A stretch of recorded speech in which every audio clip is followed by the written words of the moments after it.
Privyet.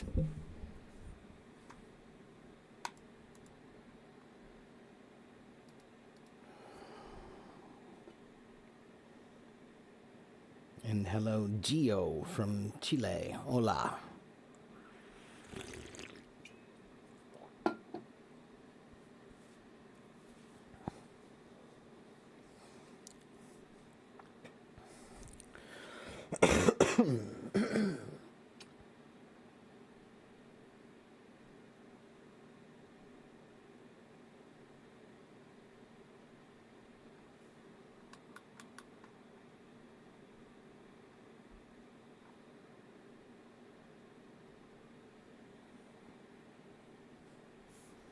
And hello, Mohammed.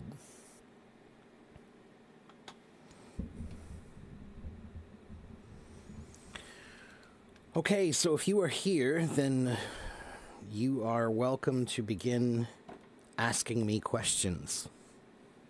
That's why I am here. I am here to answer questions. But I cannot answer what you do not ask. So please, make it so. Hello, Gaia. How are you?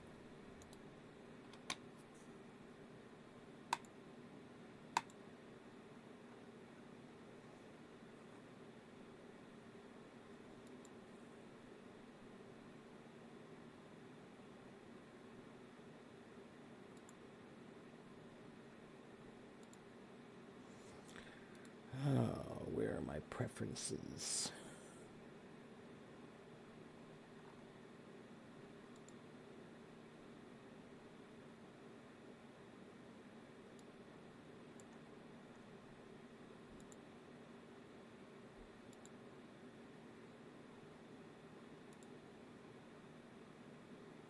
Weird.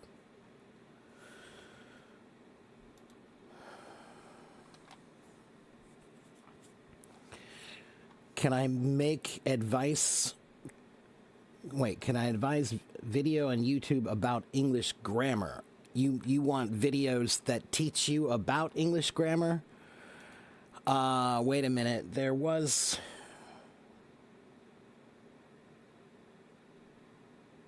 Wait, let me think. Where was that? I saw something recently, and I can't remember where it was.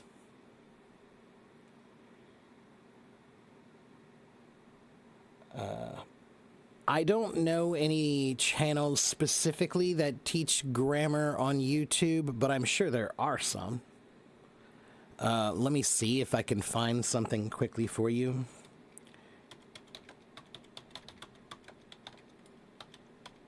Oh, I know what I was going to tell you. Dima, have you ever heard of Khan Academy? Khan Academy? Have any of you ever heard of Khan Academy? K-A-H-N?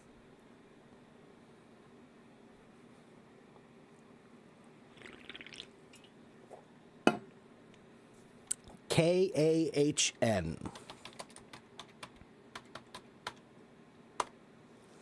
Let me show you Khan Academy. Khan Academy is amazing.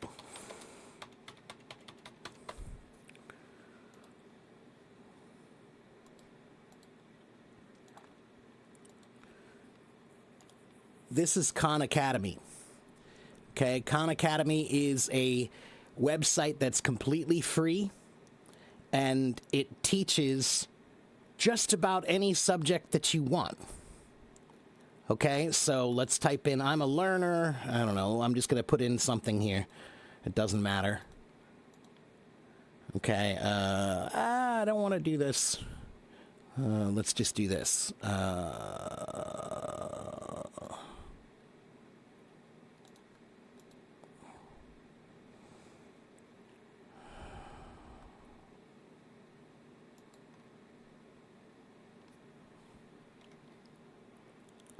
Let's see, wait a minute.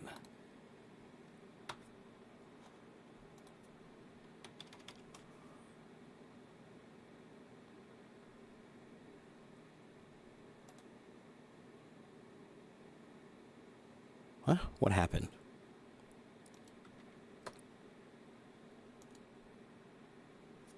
Hold on.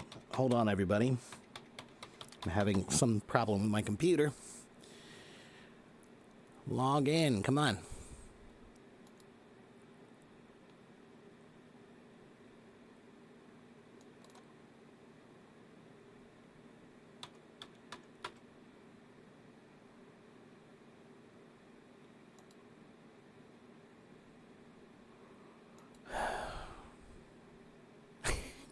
Accept.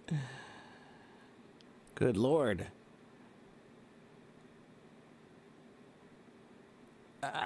Okay, never mind. I'm not going to show you, but you should go to Khan Academy because Khan Academy is completely free, and Khan Academy has a lot of great videos and lessons about grammar and English and everything.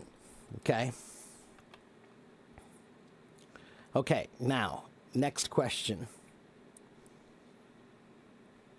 Which books are good for academic writing? Well, let me look at my list of books here. Hold on. I have a bunch of books. Let me search through them here. Here we go. Academic writing.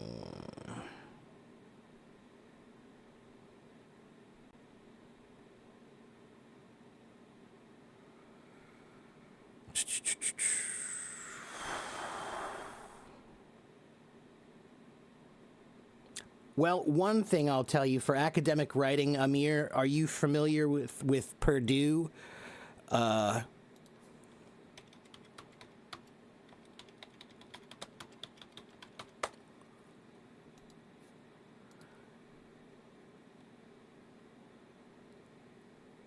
Let's see. Yeah, take a look at this. This is Purdue. This is, again, a free website. Wait, sorry. I can't do anything right today. Here we go. Okay, Purdue looks like this. Okay. And on this website here, you can go up here to general writing. Okay. This is a website that almost every American college kid uses for writing college papers, okay? And if you click here, look, general writing resources, writing style, the writing process, academic writing, common writing assignments, mechanics, grammar, punctuation, okay? Now, this is mostly for academic writing. This is for college level, all right? So if you're a beginner, this is not the right resource for a beginner, all right? But this is a good resource for that, okay? I don't know anything on YouTube, man. I'm sorry. I don't know anything on YouTube, okay? That's what I know. I'm telling you what I know. All right. Next question.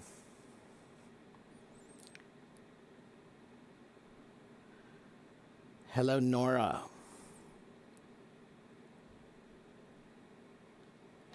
Zaid Mohammed has a question about vocabulary. And guys, listen to me. I have been on this app for 12 years. I have been teaching here for 5 years. I have 88,000 followers here. I get asked these questions a million times every day. And so some questions I will not answer because I've already answered them in my blog.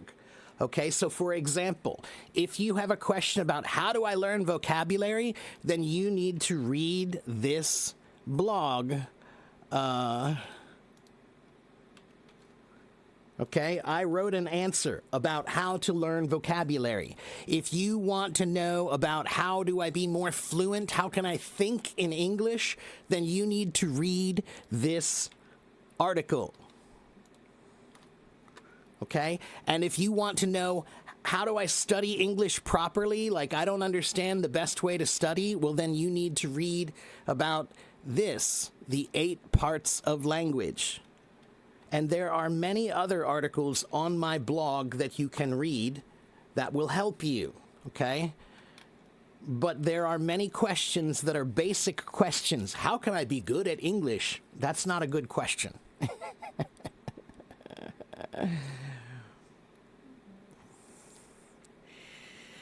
Well, Amir, I'll take exception to what you said because, pardon me, but you're on the Best American Teachers site right now.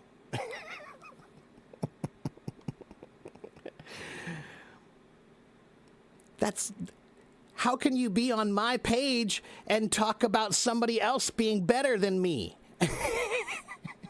Go listen to her then, if she's so great.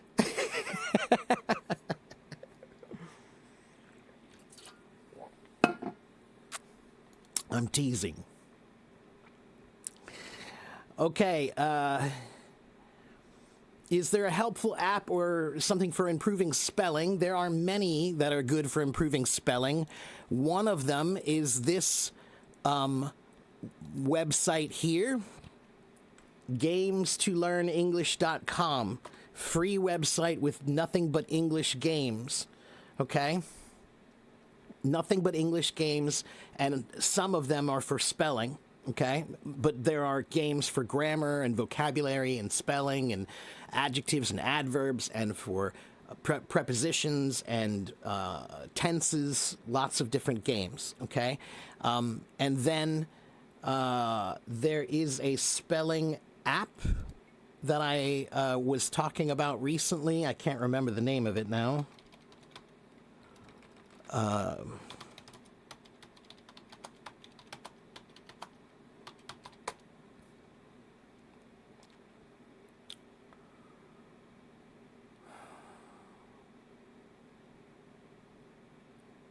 There's one called Spelling Master.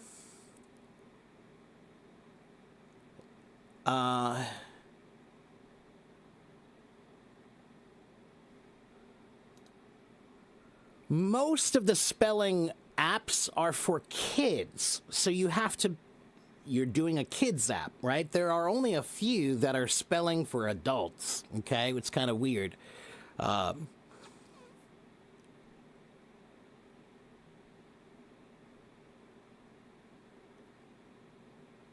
And another fun way to do spelling is crossword puzzles.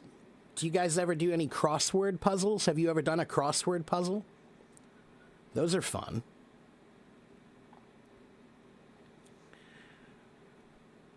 Okay, next question.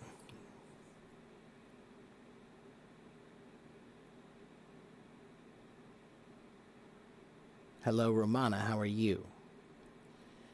There are 4,000 essential English words on YouTube. Okay, but I don't think that's necessarily the best way to learn vocabulary, Amir. Guys, when you're learning vocabulary, if you learn a word with no context, then you will not remember it. So here's what you should do. Write down the context that you want first. Then write down the vocabulary words that fit that context and learn them. And remember that they fit a context, right? So if you are learning about how do I talk about computers, right? Computers is a context, right? So now you have a topic and a context, and now you can study the words about computers so you can talk about computers. And now the vocabulary you're learning is connected to a context. But if you just learn random words and you don't figure out what context they're for, you're not going to remember them. Okay? We need to learn and also use them because, well, yes, Amir, if you don't use it, you lose it. That's a good thing to remember. But there's more. There are more ways to use them than just using them. How do I say this? you need to use them in multiple ways, Amir. Okay? So if you want to remember something, then you need to try to study it from not just the front, but from the side and from the back and from the other angles. If you study a topic from every angle, you will remember. But if you only walk by it quickly and just see the face, you won't remember. This is how you study. Okay? So, what do I mean by that? What I mean is one way to learn vocabulary is read. Another way to learn vocabulary is use a thesaurus. Another way to learn vocabulary is by context. Another way to learn vocabulary is by history. Find out where the words come from and what the original root words were and all the related family of words. So there are many, many ways to work on that, okay? Like make a topic for every 100 words. I don't think I would put a number on it, Amir. Don't put a number on it because you don't know how many words you really need for that topic. There are some topics where you will need a lot of words, but there are other topics where you don't need that many. So don't put a number on it. Instead, think of a priority. Like, this topic is very important to me. For example, I'm a musician. I love music, so I want to talk about music. So if I want to talk about music in Chinese, then I need to think about what are the vocabulary words that I need to speak about this in Chinese, and how do I use them in that context, right? But that means music is very important to me, so there will be many words, okay? But what if I'm just learning, I don't know,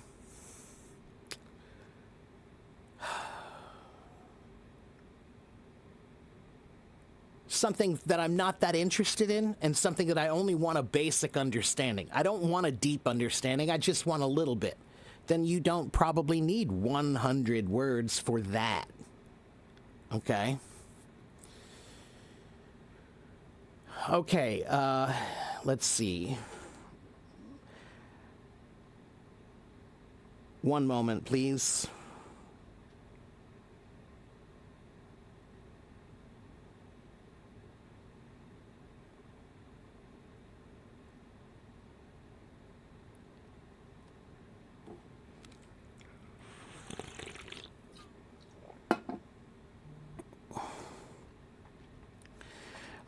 Okay, so next question. Let me see here. Hello, Waleed. How can you find American partners? Zaid, you need to be patient. You need to be respectful. You need to have a good introduction. You need to practice your introduction every single day so that you have a good introduction. And then you need to be patient, because it takes time. There are millions of people here. That's my last tip. Because there are millions of people here, and they all want to talk to people. They all want partners. So what does that mean? That means if you want someone to be interested in you, then you must be interesting. Most people on Hello Talk are not interesting. Not interesting at all. They say, hello.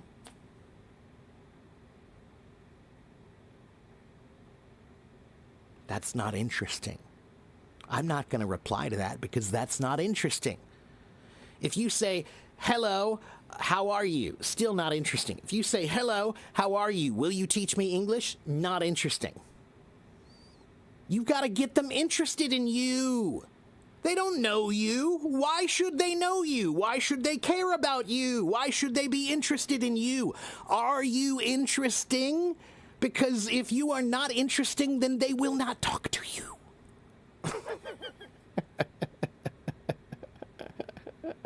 Okay? Make yourself interesting, and people will be interested. Okay? Sammy, you're asking for kids. For what was that, Sammy? I'm sorry. I think I missed something. Oh, for spelling for kids? Oh, then in that case, there's one called Doodle Spell. Doodle Spell, and then I also think GamesToLearnEnglish.com would be good. All right, so check out Doodle Spell. All right. How can you improve reading? That depends on what reading. What kind of reading? Are you doing basic reading, intermediate reading, advanced reading, fiction reading, nonfiction reading, academic reading, reading for fun, reading for the IELTS? What kind of reading? Tell me more. Okay, if your question is too big, then I will give you 100 more questions, like I just did. How can I be good at English? Well, what kind of English? Grammar, vocabulary, pronunciation, reading, writing, listening, speaking, vocabulary? Which one? You know, so if you ask me one big question, then I will give you 100 small questions. Or you can ask me one small question and I will answer it.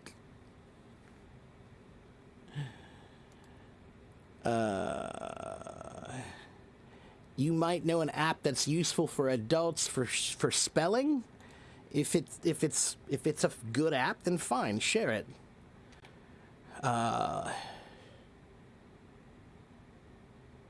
My listening is good, but when the American foreigners talk, I can't understand the whole sentence because it's so fast. How can I improve that? Seo, are you talking to them in real life, or do you mean on YouTube or TikTok or something? You're listening to them, but you can't understand. Are you really talking to somebody, or are you just watching videos? Which one?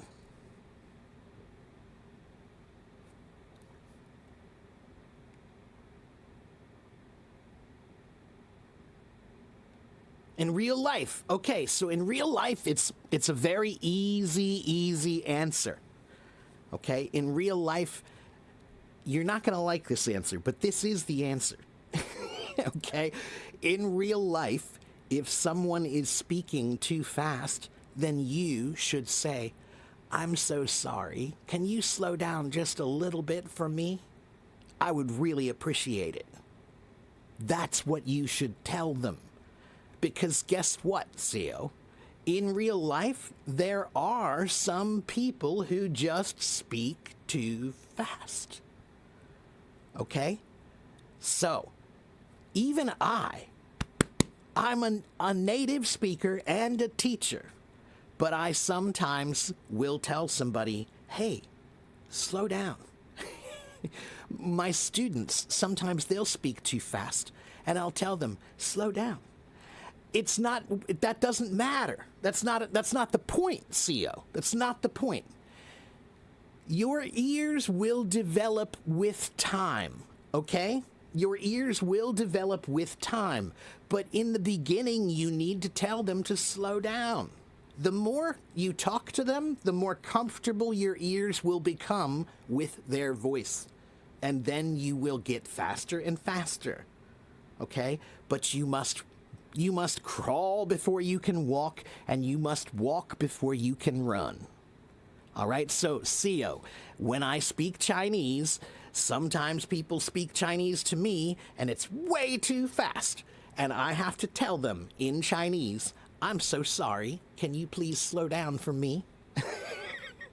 All right? It's normal. It's totally normal, okay? You will get better, but it takes time.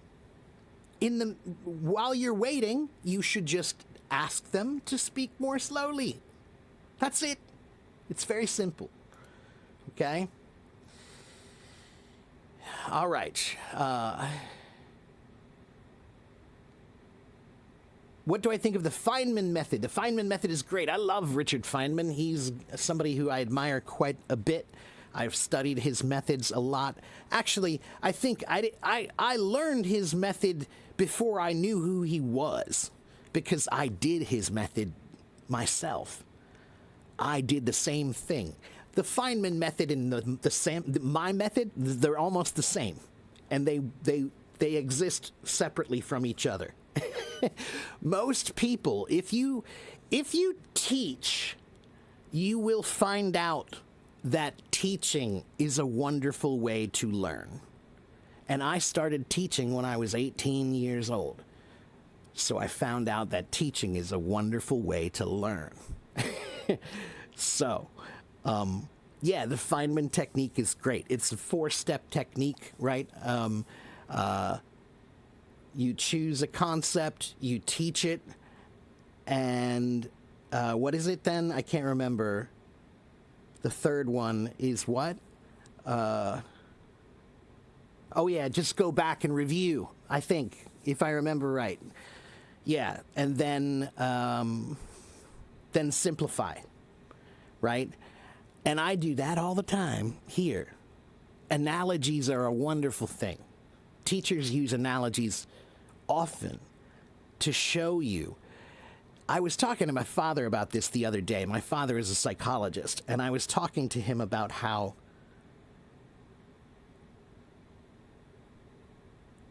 you should never trust someone who says the words, "It's very simple." Because anytime someone is telling you, "Oh, it's very simple, it's just like this," 9 out of 10 times, it's not very simple, it's very complicated. But they are trying to manipulate you by using a simple analogy that makes you think those complexities don't exist. So that happens. But guess what?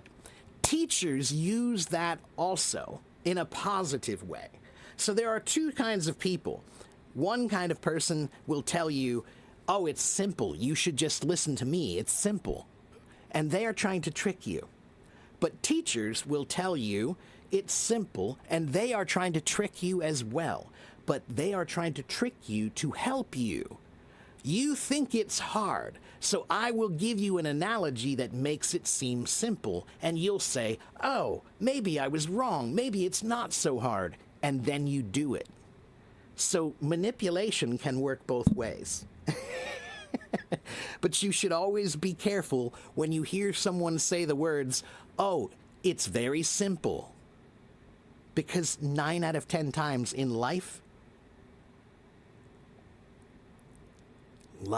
is generally not simple. Okay, let me check on my YouTube folks over here. Let's see. Hello, Ricardo. Hello, and look at you, Celeste. And hello.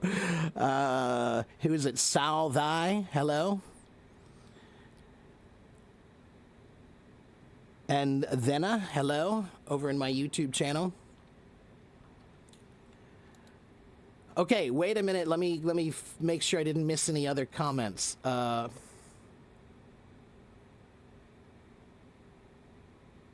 Will Chinese around me celebrate Spring Festival? Yeah, of course, absolutely. If you're Chinese and you live in the United States, you probably do celebrate. Everybody that I know does. All my Chinese friends do. Here in the United States, absolutely they do. Yeah. Maybe not quite as big as you do over in China, but sure, we still celebrate it. You want to launch your own English course, what's my advice for you? Amir, have you ever taught before?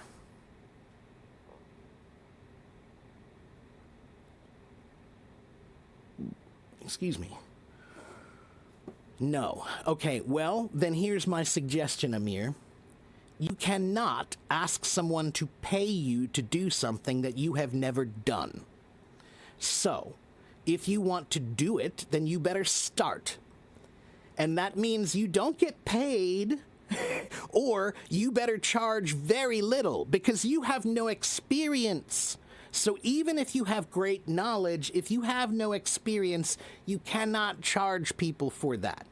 So, just like when I was young, Amir, I wanted to be a musician, but I had no experience. So when someone said, "Can you play drums?" I didn't say, "How much will you pay me?" I said, "Yes." Okay? Because at that point, when I was 18 years old, I needed experience because you cannot say I'm a drummer if you've never been a drummer. So if you've never been on stage, you're not a drummer. But then once you start working and you start doing it, and now you can say you are, then you can. But what I would say is to be a teacher is a serious thing. You shouldn't just take it simply and be like, "Oh, well, I can teach now. I'm just going to charge money for it." People spend their whole lives learning how to be a good teacher. All right? I am 50 years old. I began teaching when I was 18 years old. So it's a path, it's a journey, and it takes time. Get started now. Because, Amir, the thing about teaching is something that you can really only learn by doing it. You can go to school, and you should, to study about the methods and the methodologies and the history and the knowledge that's there about teaching, okay? The pedagogical knowledge, that's fine. You should learn that. But real teaching is learned by teaching. All right? You have to get in there and do it, and then you find out how hard it is. All right? You have a million different minds, and they're all different. Every one of those minds is different. Okay? Every one of those minds is different, and you have to learn how to teach for them. Okay? And Amir, there are so many kinds of teaching. You can start with private students, and then every age of private student is different. Kindergarten, elementary school, junior high, high school, college, adults, they're all different. I have done all of them. They're all different. All right? And then group is different than individual. And in-person is different than online. Okay? I have done all of those too. And teaching in a foreign country is different than teaching in your own country. I've done that too. All right? So, I encourage you, if you are passionate, no one should be a teacher if you don't have passion for teaching. It's important. It's like being an artist. You can't be an artist and have no passion. How can that work? You also can't be a teacher and have no passion. You have to have passion. Teaching is about having fire. And you give your fire to everyone. So you need a lot of fire because you're giving it all the time. All right? But if you love it, then do it. Just remember that this is a long tradition. It's a history. When you say, "I am a teacher," that is a job that has been done for thousands of years. Thousands of years. You are part of a tradition that is thousands of years old when you become a teacher. That is not a simple thing. Okay? Okay, please be patient. How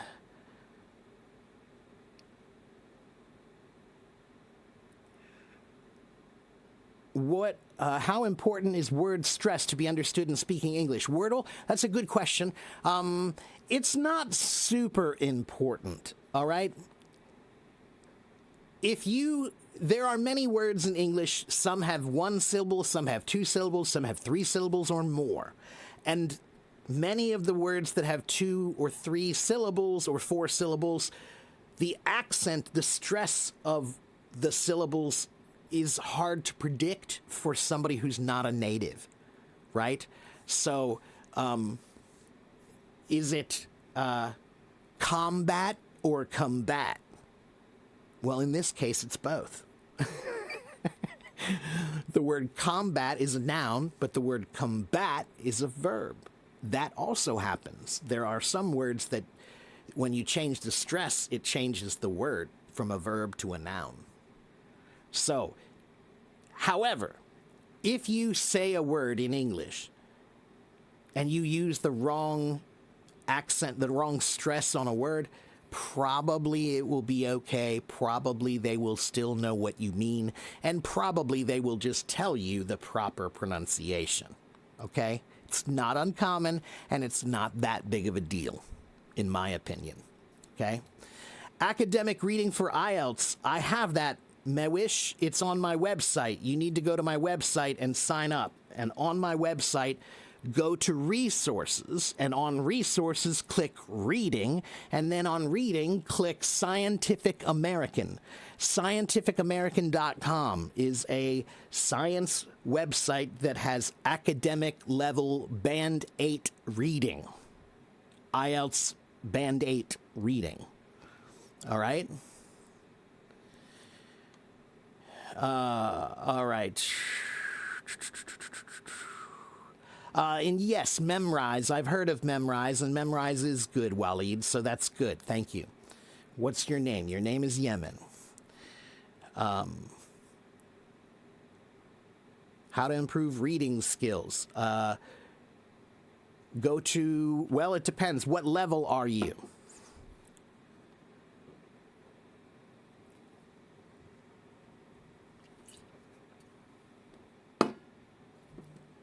What level are you?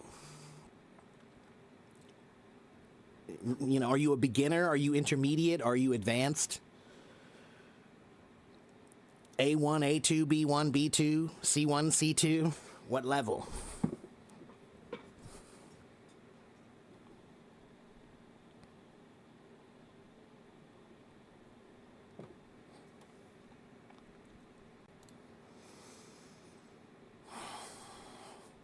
Bran, I've been here a while, man. Have you seen my YouTube channel? I have a lot of YouTube channels or YouTube videos already. I don't make any money from them because YouTube sucks, but it's not so easy to make so much money on YouTube anymore, man. But whatever. This isn't about making money, all right? I'm here to teach. Let's not talk about me and my job. That's my business, all right? I'll handle my business. You handle yours. That is my YouTube channel. You can go watch some of my videos. And then when you come back, I know what you're going to tell me when you come back. You're going to say, your videos are too long. You need to edit them like everybody else does. And guess what, Bran? I will not. I will not edit my videos down into 1 minute or 3 minute videos. Do you know why? Because that's too easy. So that's why I won't do it. Learning shouldn't always be spoon-fed to you like a baby.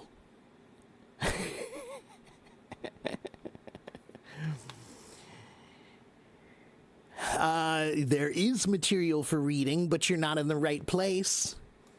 I will show you.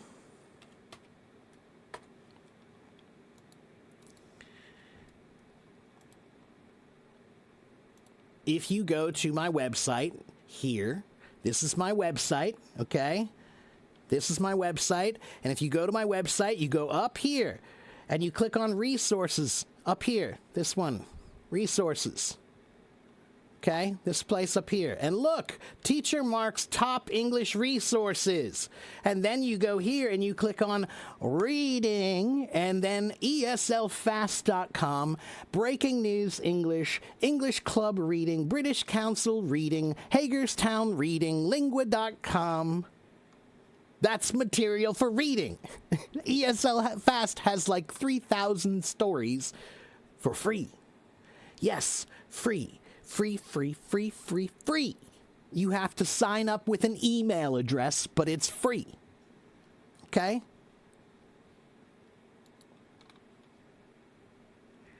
I don't make it easy for you because I don't like lazy learners.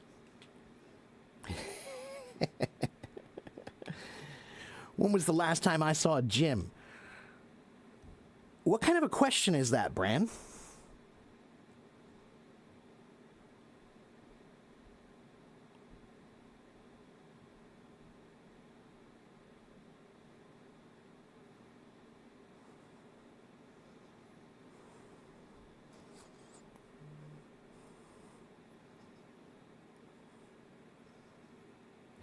If you're not learning English, then you're in the wrong place, Bran. So please, I don't have time for you. I'm busy, okay?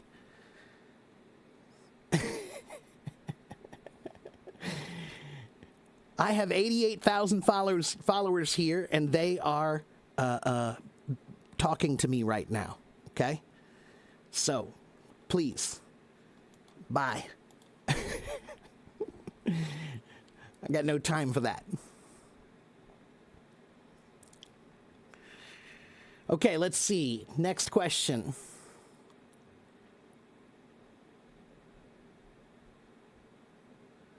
Hello, Dill. How are you? Your English got 10 times better since you started going to uni. Good for you. See, it helps, right? When you're forced to do a lot of work every day, that's good. Good for you. Hello, Majda.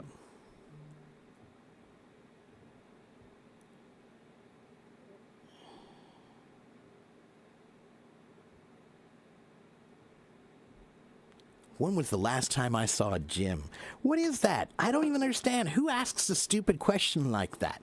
Do I really look like I'm that out of shape? I'm sorry, but I'm not that out of shape, everybody. I am a drummer. I pound on things for a living. Okay? So I don't understand these people.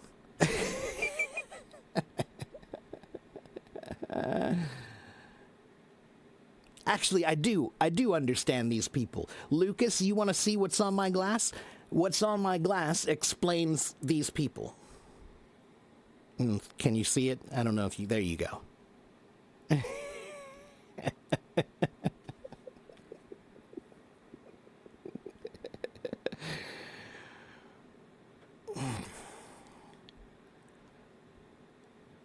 All right, and...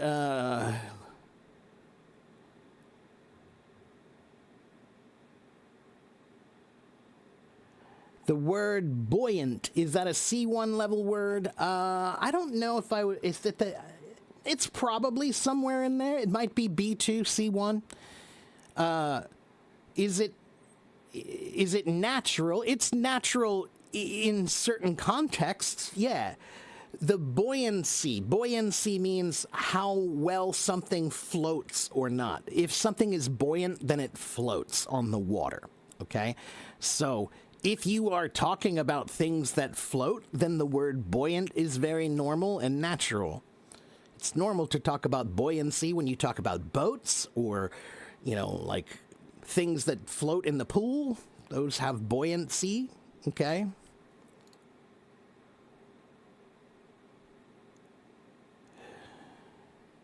Thank you for the gifts. How can you know your level in reading?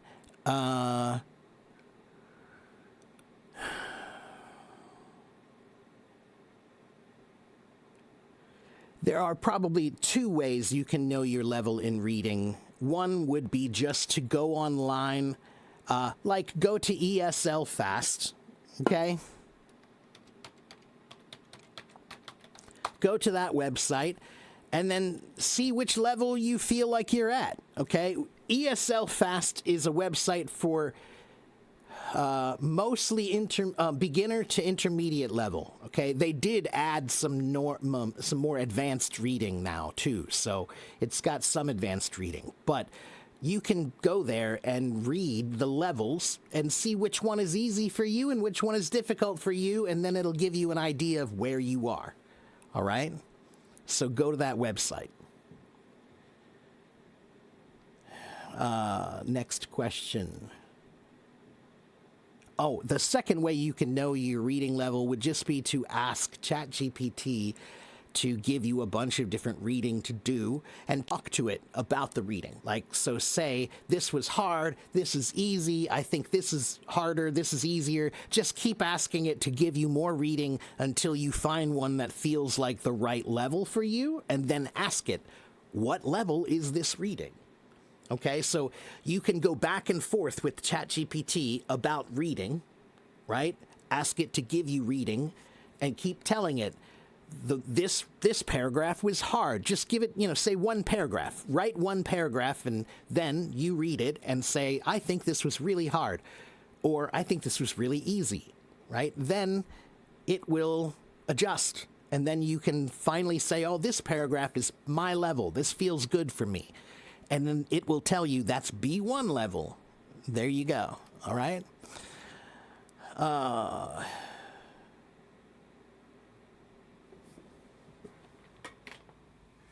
When I read and practice new words and vocabulary on books, sometimes I forget those easily. Mary, did you read my article about vocabulary?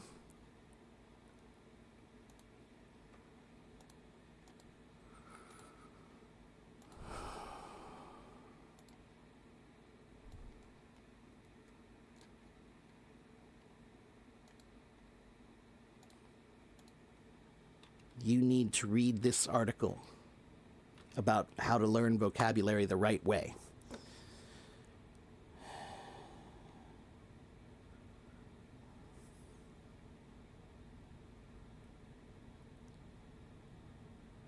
I live in Cincinnati, Ohio, Mila. The figurative meaning of buoyant?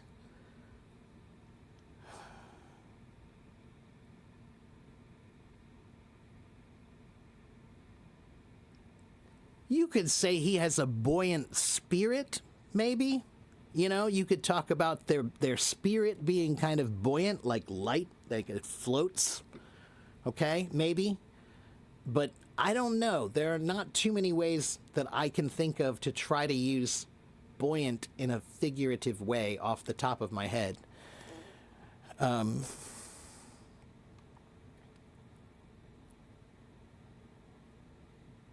How can you improve your writing? Your level is B2. The number one way to improve your writing today is to use ChatGPT. Quite honestly,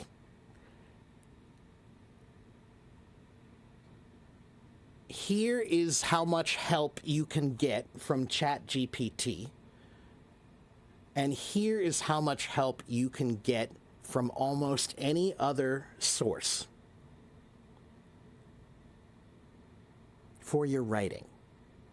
Okay? So, right now, in this world that we live in, the number one way to improve your writing is to tell ChatGPT, I want to improve my writing, please help me.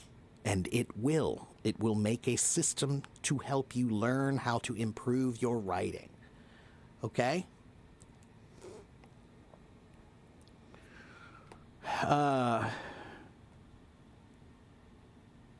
One moment, please.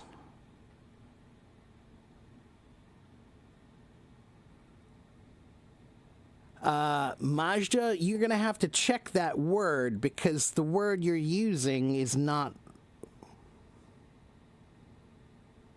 Where did you see that word? Where did you see this sentence, Majda?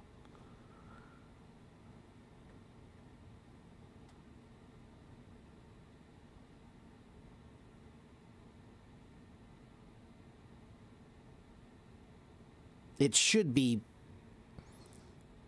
on a YouTube channel for C2 level. Okay, so the spelling, the word buoyant is actually supposed to be B-U-O-Y-A-N-T. That's the word that means something that floats. B-O-Y-A-N-T is not a word.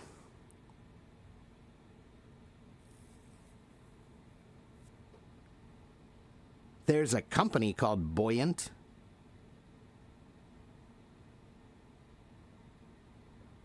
But yeah. Okay. So the spelling should be B-U-O.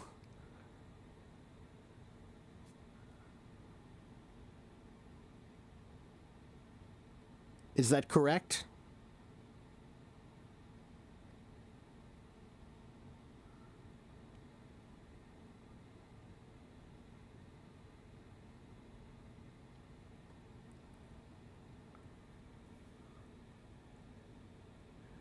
So in this case, the word buoyant, it's not commonly used this way at all. It means he's cheerful, even though he should be depressed. He should be upset, right? So the idea is figuratively that he's not floating on water, he's floating on good feelings. Okay? So he's buoyant even though he should be depressed. Depressed, what does depressed mean? Down, right? Buoyant means up. So that's the figurative meaning, but that's definitely not common. No, that's a little weird to me. Okay? Next question.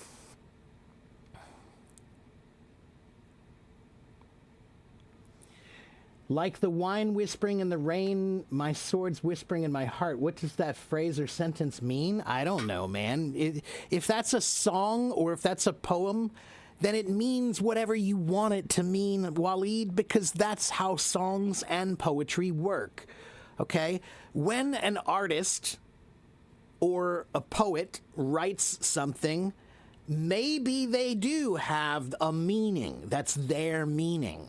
But the way poetry and art works is it means whatever you feel it means. What does it mean to you, man? Now, sometimes it's good to learn both. Sometimes it's good to read something and then feel like, I think it means this.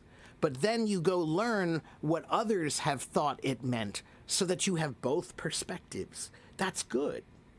You should do that. All right? Like I remember when I was like 20 years old, I read the book The Fountainhead, and I really liked it, and I thought it was great. And I learned all these important lessons that I thought were really great. But then I read online about the book, and lots of people didn't like the book, and they had all these criticisms that I had never thought of. And they saw the book in a completely different way than I did. But it was great for me to see both perspectives. All right? What is a noun and what is a verb? A noun is a thing, and a verb is something that you do. A do, right? An action. Okay? ChatGPT lied to me. It says my English level is B2. So, Lucas, how much did you talk to it? If you only talk to it a little bit, then it's not lying to you. It's only guessing based on the little bit of information you gave it. If you want ChatGPT to give you an honest answer about your level, then you need to talk to it and write a lot so that it can see your level. So you need to write a minimum of 5,000 words. If you write 5,000 words into ChatGPT about anything, write about your life, write a story, write anything, then it will look at your writing and it can say you are this level or this level. Or maybe you can ask it to give a different level about vocabulary and grammar and that, right? So maybe your grammar is B1, but your vocabulary is B2, right? Okay. Let's see. Do I say bad words in daily life? I wonder. Yeah. Yeah, I do. I don't hear almost ever. I've been on here for 5 years, and I've probably said 5 or 6 bad words the whole time. But in my real life, sure, I do. I kind of like them. But only where I feel comfortable using them. I don't use them anywhere. There are places where I go where I know I can't speak that way, and I will not. Okay? Do I use them if I go to the grocery store, am I using F-bombs when I shop? No. But if I'm angry about something, will I use one? Maybe. Okay? But I don't just use them randomly for no purpose whatsoever. And I can control it, and I know when it's appropriate and kind of when it's not appropriate. Do I think ChatGPT is a good way to practice speaking, or is it better with a real person? So, of course, it's better with a real person, but it's still good. And yes, it's a people pleaser, but you can tell it not to be. Gaia, I want you to create the character you want to talk to. I want you to tell it to be somebody. Tell ChatGPT, I want you to be Mark Twain. I want you to be whoever, someone famous that you want to talk to. It will. It will do that. You can ask it to be Albert Einstein, and it will try to pretend to be Albert Einstein. You can tell it to be aggressive with you. You can tell it, hey, don't be so obsequious. Obsequious means it always agrees with you. Okay? It always agrees with you. So you can tell it, don't be so obsequious. All right? Don't be so nice. Be mean. Teach me. If you're too nice, I won't learn. Tell it that. All right? Take care, Amir. David, it sounds like you need some very basic English help. So let me see if I can give you a basic English page that will help you with that, okay? Wait a minute. Which one should I give you?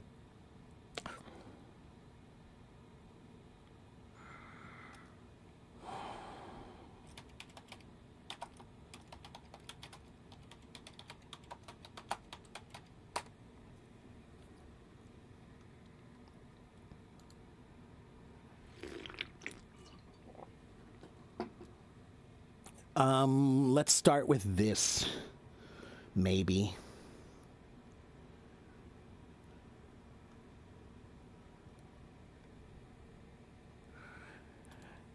Try this book. This is for all of you. This is a free book online. This is it's not my favorite, but it's a pretty good one. All right, it's a good start. That's a PDF. Basic English Grammar from Espresso English, okay? It's not my favorite, but yeah. Obsequious is O-B-S-E-Q-U-C, obsequious. That. Oh, no, you're right. I forgot the I. Yeah, you're right. I did an E. It should be an I. Thank you, Axe. You're right. See? Look, even I make mistakes sometimes. That's not a very common word, but yeah. It's a good one, though. Hello, Naldi. How are you? Okay, please be patient. I'm trying to catch up. What does combobulated mean? Combobulated doesn't really mean anything now. Discombobulated means confused, broken, complex, disorganized. It means a bunch of those things, okay? But where did you see combobulated? Because it's not usually used.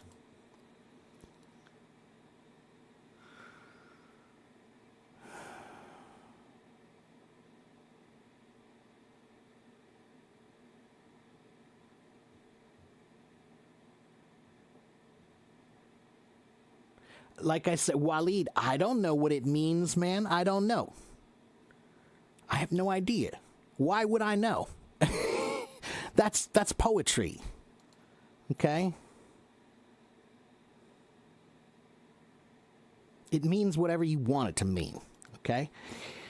Jalal, I think I remember you. I remember the name. I don't remember your profile picture. Maybe you changed that, but I think I remember your name. How are you? Yeah, my hair has grown. Bamboozled can mean confused or overwhelmed. Bamboozled means tricked. To be bamboozled is usually means to be tricked. He bamboozled me means he tricked me. Now, sometimes it means he tricked you by confusing you. To be bamboozled sometimes means they tricked you by confusing you. Okay? And if I remember right, let me check the word.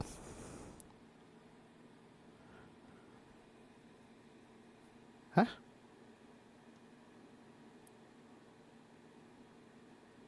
Weird.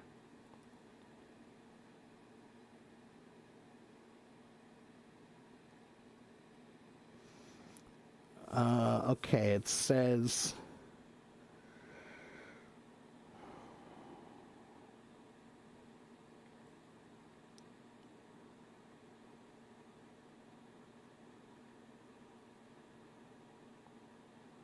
Oh, that's interesting.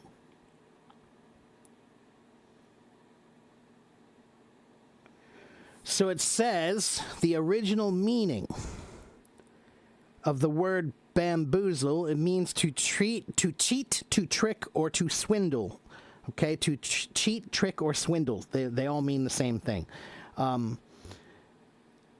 And they're not sure where it comes from, but they think it comes from a word that means to confound or perplex, right? To confuse someone. And it really means to make someone a baboon, a monkey, to make someone a baboon, okay? And there's an Italian word, bambolo, bambocciolo, meaning a young babe, like a baby. We say a babe in the woods. It means someone who's very young and naive, and they're easy to trick. Okay?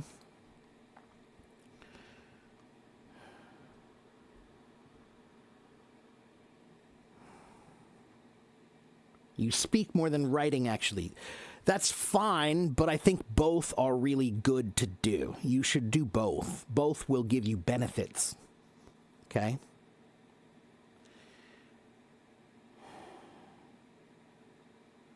Okay. David, hi. David, my name is Teacher Mark. Your name is David. I am the teacher here. You are not. So I don't know what you're doing, but you asked a question. I gave you an answer. I am not here to compete with you or anybody else. All right? So if you're here to learn, then great. If you're here to compete with me, not great. Okay?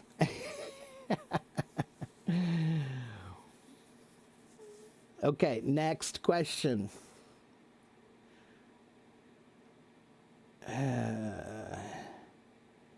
You would like to understand how the tense concordance in English when it comes to expressing a report's speech or statement. So you're talking about reported speech? You want to know about tenses in reported speech? Is that what you're talking about, Gene D?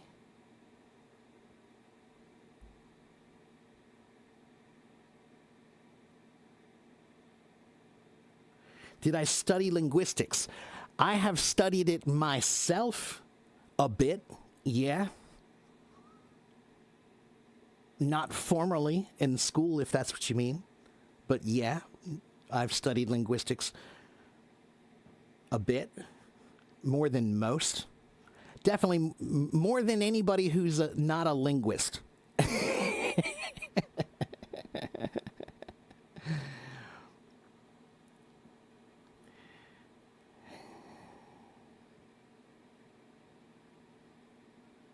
How do you pronounce scenery? Scenery.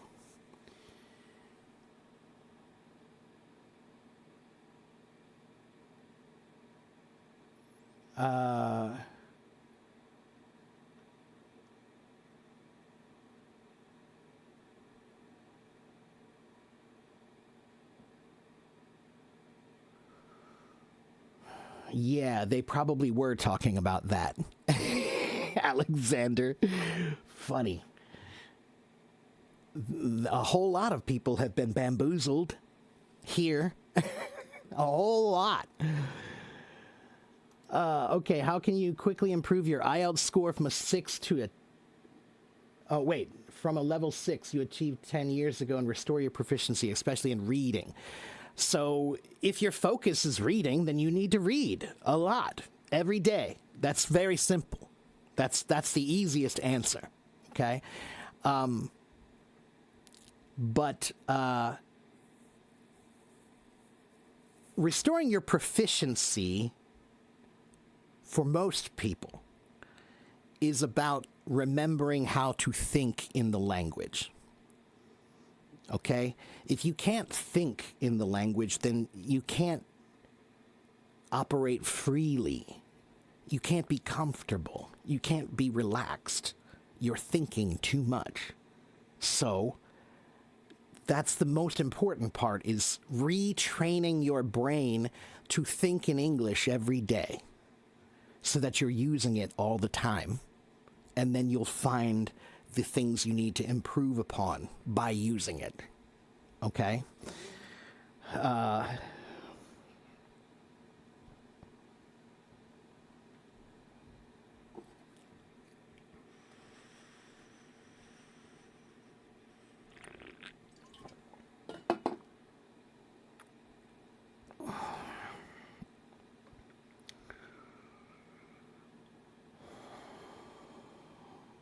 One moment, please, everybody. Hold on.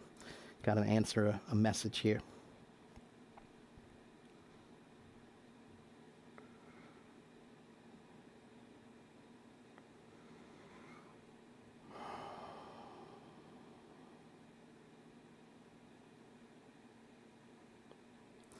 All right, what's my next question? What's my favorite linguistic subfield?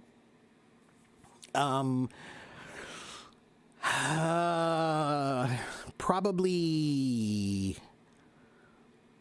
I'll say either syntax, I'm sorry, no, not syntax, semantics or morphology.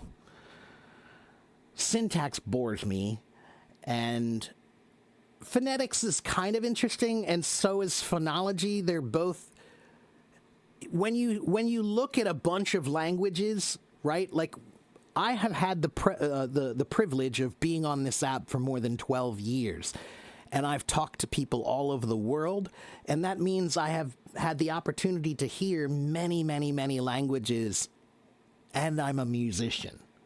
That's my main field of linguistics, is because I have ears, and I hear the music of language. It's the way I see it. Okay. And so phonetics and phonology, they kind of interest me because I really like seeing how the different languages use their mouths to form the different sounds, and how some of them are similar and some of them are different, right? It helps me when I teach a lot. Okay. And I love etymology, right? Etymology is one of my hobbies. I do study that quite a bit. So because I love etymology, that kind of etymology somewhat folds over into linguistics when you go back far enough. I mean, it's all about word formation and sound formation and all of that combined, right? So that's my answer. What does bamboozled mean? It means to be tricked, to be cheated. He bamboozled me means he tricked me. He cheated me somehow. Okay? Hello, Jesus. How are you? Thank you very much. You're so kind.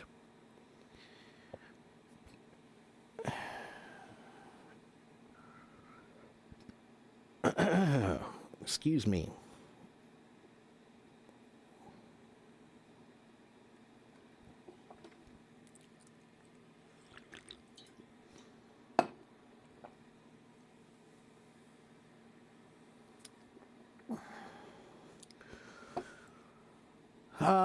Say something about pragmatics. Okay. Pragmatics is a branch of linguistics in English. What about it? What do you want me to say? Like, what's my opinion about it? I'm more into the science of sounds, namely phonetics and phonology. Like I said, I kind of have a mutual interest. One side of me is very interested in the way the words develop meaning over time. That's like etymological, right? So that's more in the morphology and semantics area. But then I also have a great interest in just the formation of sound. You know, even thinking about babies, you know, and how babies form language and sound by playing with their mouths until they make sounds they understand. It's the coordination of sound and motion that they're learning by making weird baby noises, you know? And I love thinking about that's basically all language over time was just weird grunts and groans that developed into words and sounds of meaning, and how we connected images with sounds and pictures and symbols. I do find that very interesting. Okay, next question.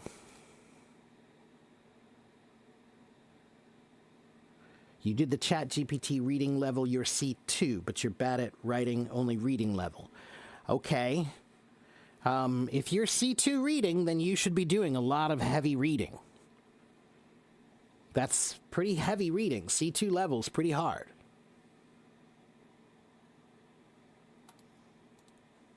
Okay. How many of you are new? How many of you are new? Are you new here? Let me check on my YouTube, people. Hello over there in my YouTube. Are you guys new?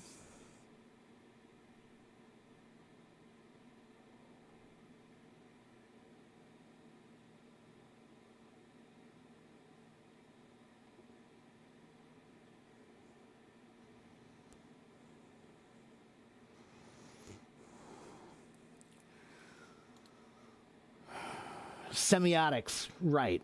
That's right, semiotics. I forgot the word. Yeah. Yeah. And that's a lot of what that has to do with my methodology for teaching language. Because that's what I do is I teach that there are 8 parts of language: reading, writing, listening, speaking, thinking, grammar, vocabulary, and pronunciation. And there are 3 3 passive parts and 5 active parts of language, right? So the 5 active parts of language are reading, writing, listening, speaking, and thinking. Then there are the 3 passive parts: grammar, vocabulary, and pronunciation. So to do the active parts, you must study the passive parts, right? You can't speak well if you don't have vocabulary and grammar, right? So you have to study those passive parts, right? And I teach that all language begins in the mind, so that if you're not learning how to think in the language, then you are not learning the language. And this is the biggest problem that most people have learning any language. It doesn't even matter what language it is. There is a big difference between the people who know, like, for example, if you speak 2 or 3 languages natively, when you speak each of those languages, your mind changes in that language also, right? So when you speak Italian, you think Italian. When you speak French, you think French. When you speak German, you think German. That's how it's supposed to be. But almost all of you, when you learn a foreign language, another language, a new language, you translate. You think you're supposed to translate everything. No, that is wrong. You forgot to train your brain to use the language. You did reading, writing, listening, and speaking, but you did no thinking. So you have no ability to play with the language because you have to translate everything. So that's a key part of my methodology, is the idea that language begins with thought, and thought then must connect to sound and symbol.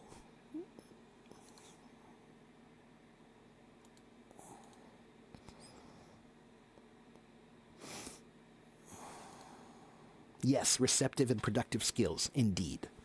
Yeah. But again, I have not studied any of this in any formal way. I have only studied it by living it.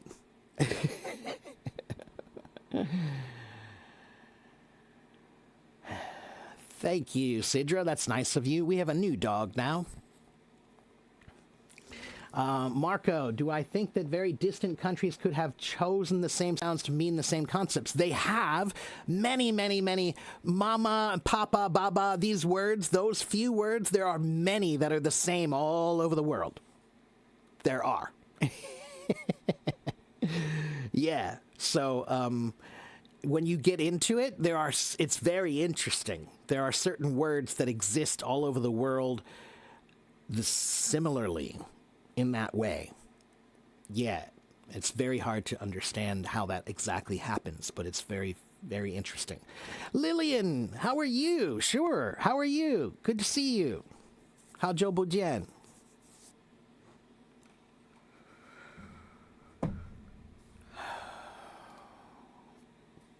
Yes, there's an extra cognitive load when you translate. That's right. I love it when people talk about cognitive load. I thought I was the only person who talked about cognitive load. I was just talking about cognitive load to my father the other day. But he's a psychologist, so it makes sense to talk to him about cognitive load.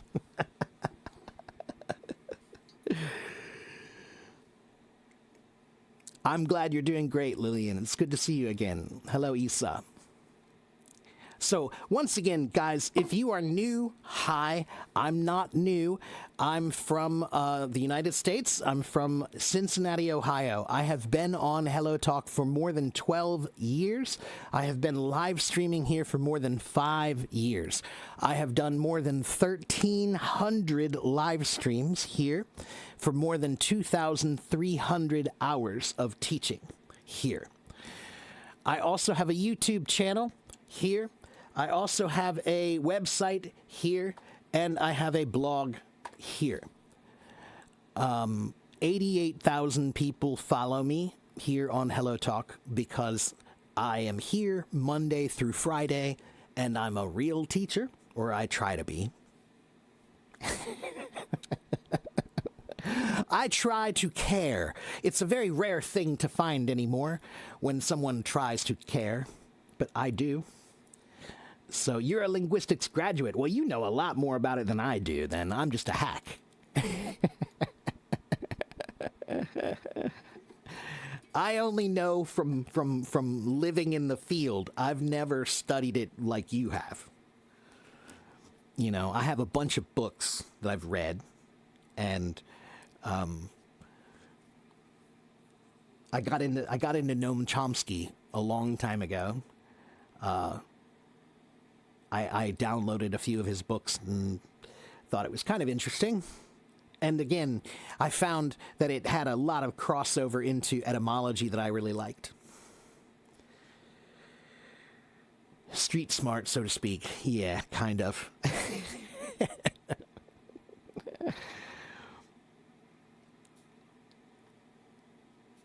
But, you know, again, I think that because I'm a musician, and because I have had so much experience here talking to so many people from so many places with so many languages,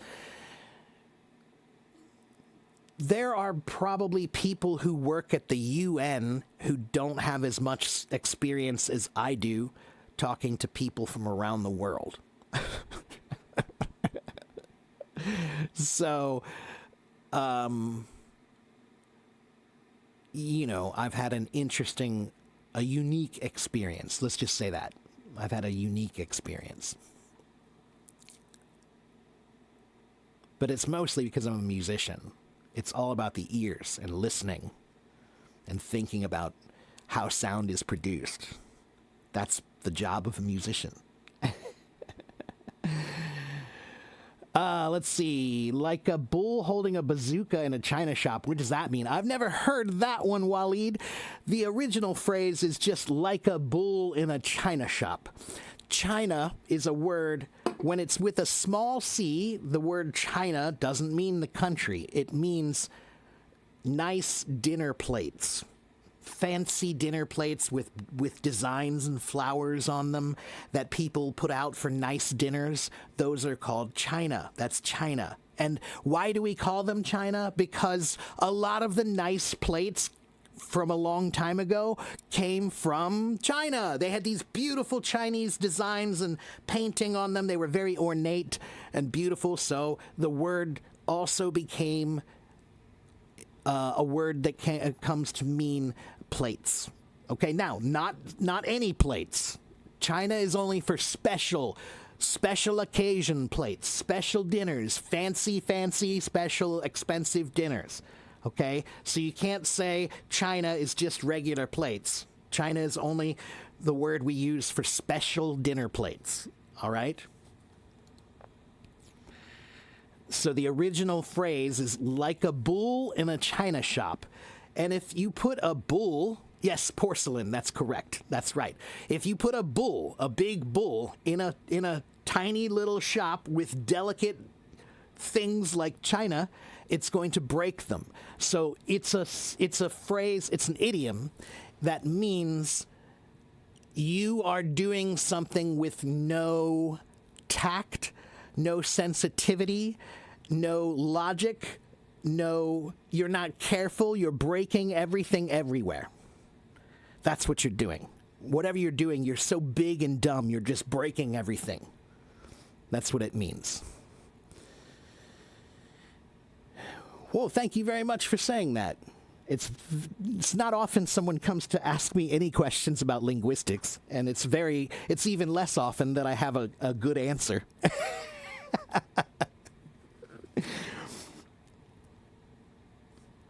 I'm glad I was able to answer with some coherence. Especially since it's what you study. You're welcome, Waleed. Okay, so I have been here for 1 hour and 27 minutes. Would anyone like to come on stage to talk to me? If you would like to raise your hand and come ask me a question, you must have a question. You must have a question. You must have a question. But if you have a question, you can raise your hand and come talk to me. I don't bite.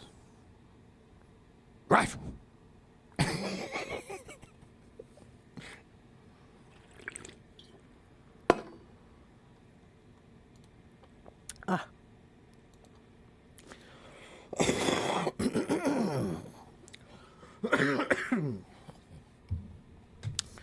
Okay, Usul. Usul wants to come talk to me. Excuse me.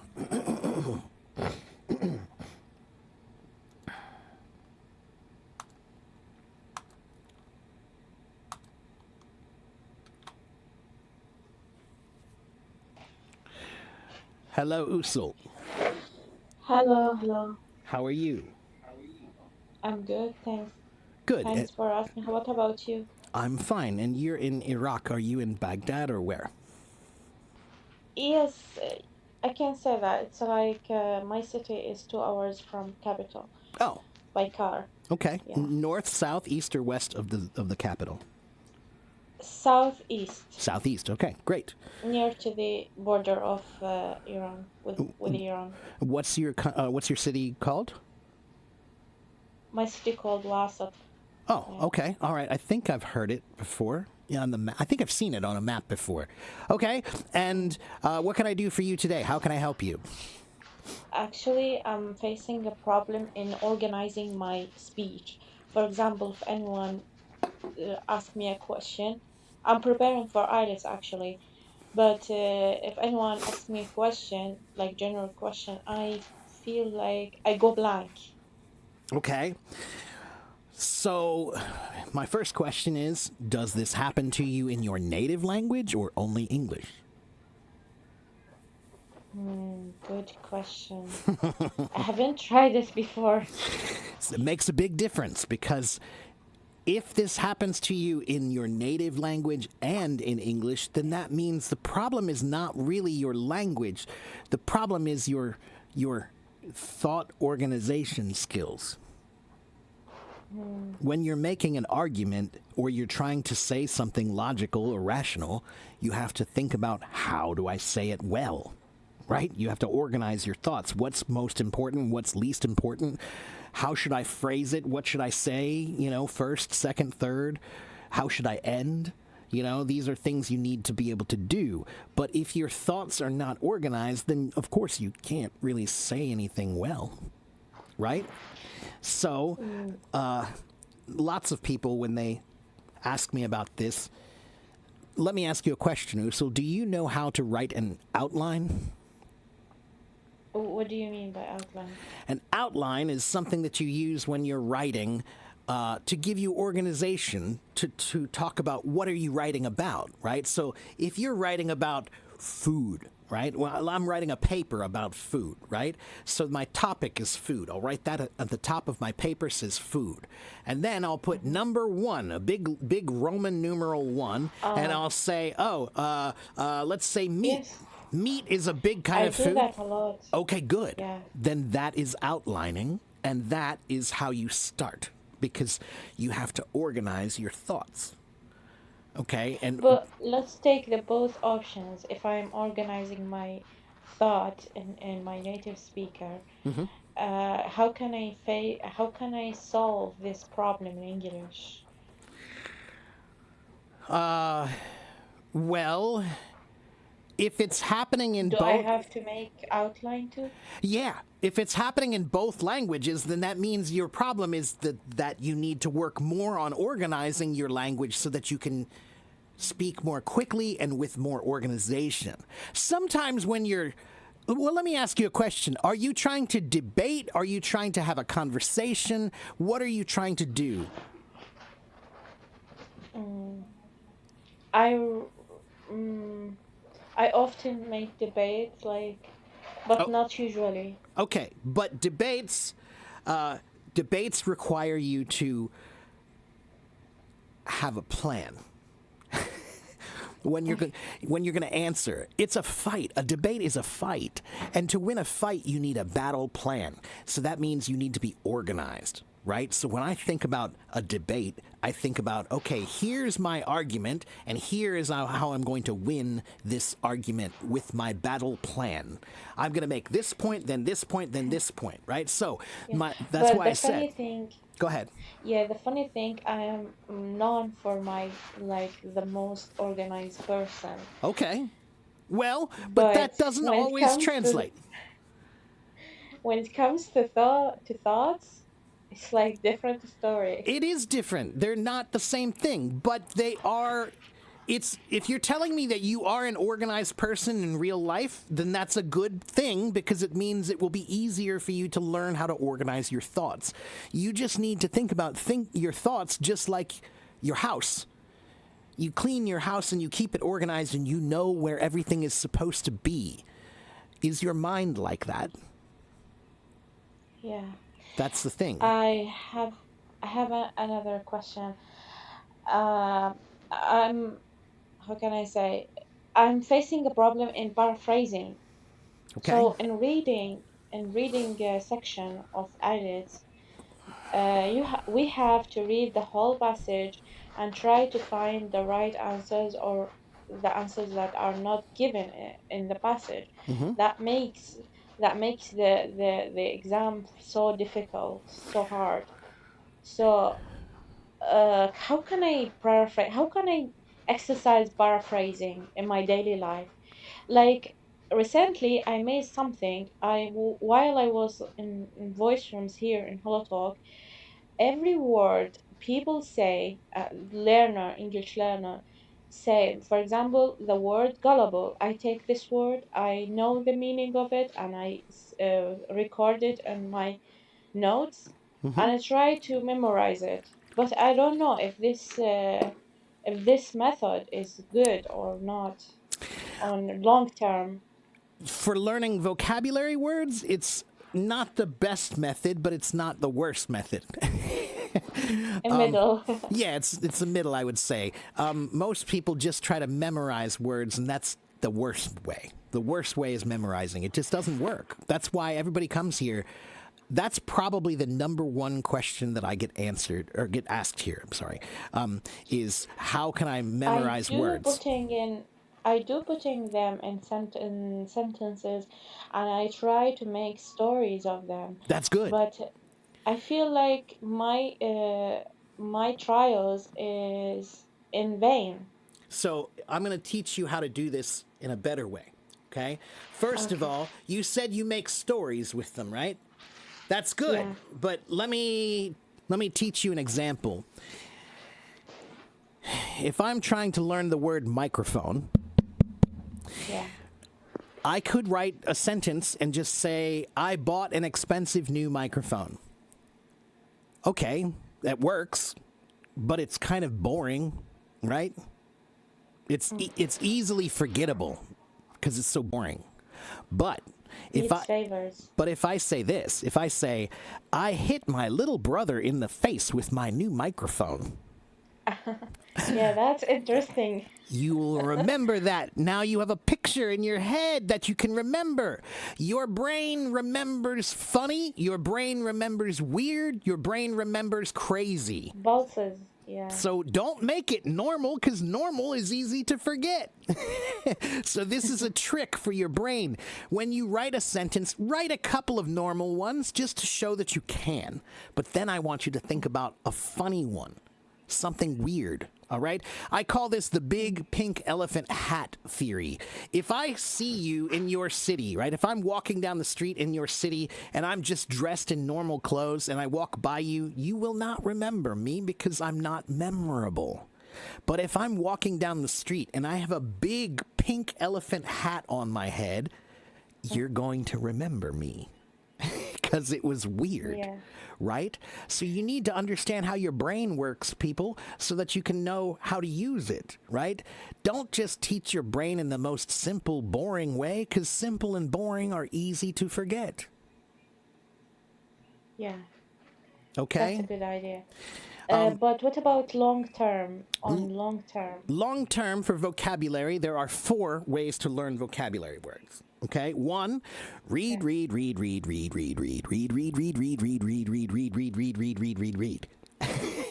Every teacher in America can tell you when they are teaching native kids, it's so easy to see which kids read and which don't. Because the ones who do have the vocabulary is so much better. Kids who don't read, they have terrible vocabulary. So read. Okay, that's 1. 2 is, do you know what a thesaurus is? No. Yeah, most people don't. A thesaurus is like a dictionary, but a dictionary tells you the meaning of the word. A thesaurus will give you all the words that have a similar or same meaning, the synonyms. Synonym. Yeah, right? But it's like families, not just one. So, for example, you might have a twin sister, and you might have an older sister and a younger sister, and you might have an aunt and a cousin, right? They're not the same. Right? They're all different. Words are like that too. So, you have happy and you have joyful. They're almost the same, but not exactly the same. They're like family, right? Yeah, I'm sorry, Mark, teacher. I have only 1 minute left on this. Oh, But I just want you to tell me about the paraphrasing. How can I paraphrasing. Yes, paraphrase? yes. Paraphrasing. Here's what you need to do: look at a picture and then tell me what it's about. Look at a short 1-minute video and then tell me what it's about. Right? Don't Don't read anything. Watch something. Look at a picture and say, what's this picture about? Paraphrase it. Oh, well, it's a group of people who are going to the store to buy some milk and bread. Great. You paraphrased it. Watch a video and then paraphrase what it's about. 1 minute video. Oh, well, this is a video about how jazz music got started. And it talks about this and this and this. That's paraphrasing. So use visual things to trigger your recollection, to trigger your thoughts. Okay? That's the way to try to practice paraphrasing. Okay? Is it like I still how can I say, you still two ways you didn't tell me about the maybe in the next No. Let me go quickly. I'll see if I can get there. So at thesaurus, you can go to thesaurus.com. Let me type it. Thesaurus.com. 5, 4, and then 3, etymology 2, and 1. context. So those are the ways: context and etymology. Context and etymology. Those are the next two ways. So context means you learn by topic. Learn all the words about sports. Learn all the words about music. Learn all the words about science by topic. And then finally by etymology, means the history of the words. Where do the words come from? Where do they begin? How do they start? How have they changed? Okay, Usul, are you still there?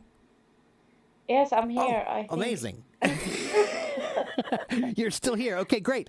But I think you I'm heard me. gonna die. Okay, but you heard me, so that's good. Those are the 4 ways: reading, thesaurus, context by topic, right? And then finally etymology. And etymology, I teach about that here all the time. So come back and see me here, and you'll hear about etymology a lot. Like the roots of Yeah, the. that's right. That's a big But hobby of mine. Can you repeat about this one, Therosus? Thesaurus, yeah. Thesaurus. Thesaurus. And I wrote thesaurus.com is a free website you can use that is a thesaurus. And you can just click on the words, right? Let me see if I can pull it up really quickly before you have to get out of here. Let's see, thesaurus.com. Share screen. This is thesaurus.com. So if I type in the word sad, then it will give me, oh, look, depressed, heartbroken, melancholy, mournful, pessimistic, somber, sorrowful, sorry, unhappy. And then if you don't know this word, click on depressed. Oh, now you can explore, what does depressed, how is it different? Is it the same or is it a little bit different, right? Is there some nuance to it? Yeah, thank you. So this is a good Mark. way. You're welcome. I'm gonna die. Okay, all right. I'll see you next time then. So come back and see me, okay? Yeah, all right, sure. bye-bye. Yes, that's right. Etymology is the study of where words have come from and how they've changed over time. And that's like one of my big hobbies. So I know more about that than just about anybody. I think I'll safely say that I think I know more about this topic than anybody on Hello Talk. I can at least say that. All right. I've been studying etymology since I was like 15. And it's kind of crazy how many words that I know the meaning, like the original meaning of. And English is a very interesting language because it comes from so many languages. About 60% of English words come from Latin or Greek. 30% come from French, 20% come from German.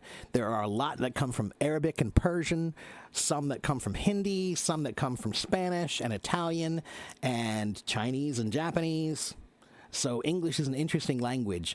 We take words from many different languages and we kind of add them to ours. I mean, all languages do that, but English does it a lot more than most. Okay. Next question.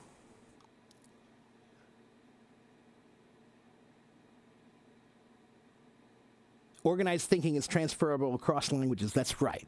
Yeah, that's right. Yeah, that's why I asked, is does this happen in your native language too? Because that's important. Many people have trouble just organizing their thoughts. And if you can't organize your thoughts in one language, then how can you do it in another? Right? Paraphrasing requires a solid command of grammar and a wide range of grammatical structures as well as extensive vocabulary. Yes and no. Again, Kind of. But the truth is, the exercise that I gave her is another exercise that musicians do. All right? Musicians will put up a picture, and then I'll look at that picture, and then I will play what I feel from that picture. That's paraphrasing. I will watch a video, and I will think about that video, and then I will perform what I feel from that video. That's paraphrasing. So often, when you're trying to trigger one set of skills in your mind, you need to try to trigger them by using another set of skills, right? So if you're trying to trigger your mental skills, your memory, try engaging your visual skills, right? For example, there's a theory called the palace theory of memory.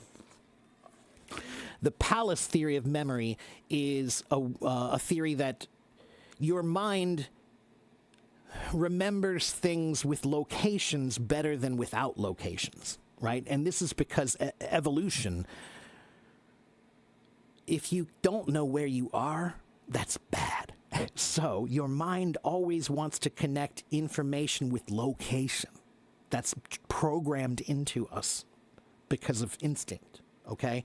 So when you're learning, you can try to, for example, if you learn a new vocabulary word, after you learn that word, I want you to think in your mind that you're going to pick up this word and you're going to walk into your house and you're going to go upstairs and into your bedroom and you're going to open your drawer and put that word in the drawer and shut it and then go back out the house. Now you created a memory of location that's connected to a piece of information, and the chances that you will remember are far greater. Okay? Excuse me. Okay, next question. You want to learn English. Everybody here wants to learn English. You're in the right place. Just keep coming and keep watching and make notes and ask questions. So, Lafleur, here's an article that I wrote about how to be fluent. You should read it.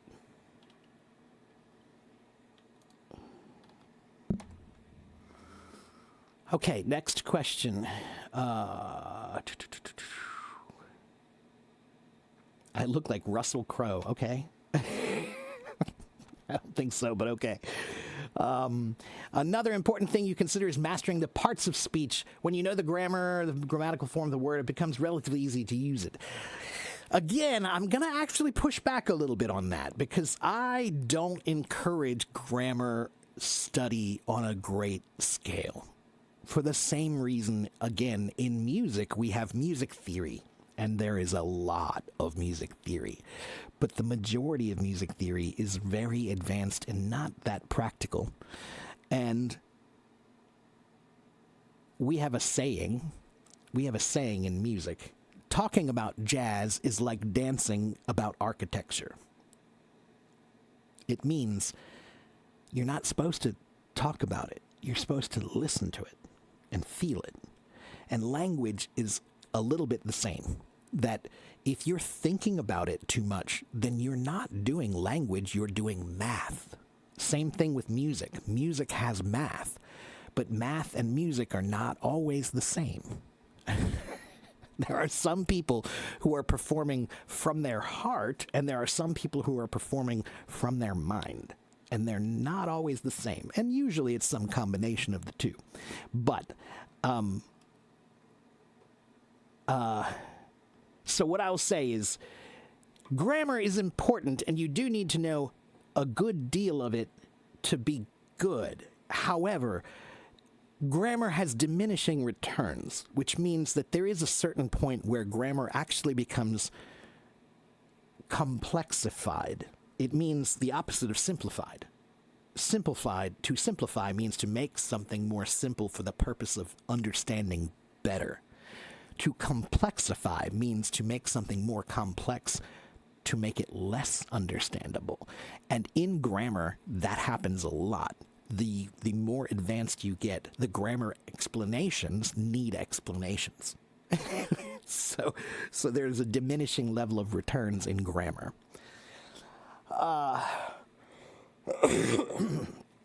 My method of teaching grammar is much more from a practical standpoint of what grammar you need. So you need to first define what kind of language you need to learn, and then you need to define the grammar that's involved in that language. Just like a musician, there are so many kinds of music, but you should define which ones you want to learn so that you can study properly, right? I love all kinds of music, but if I want to learn jazz, then I need to focus on jazz to study jazz, right? Okay, next question.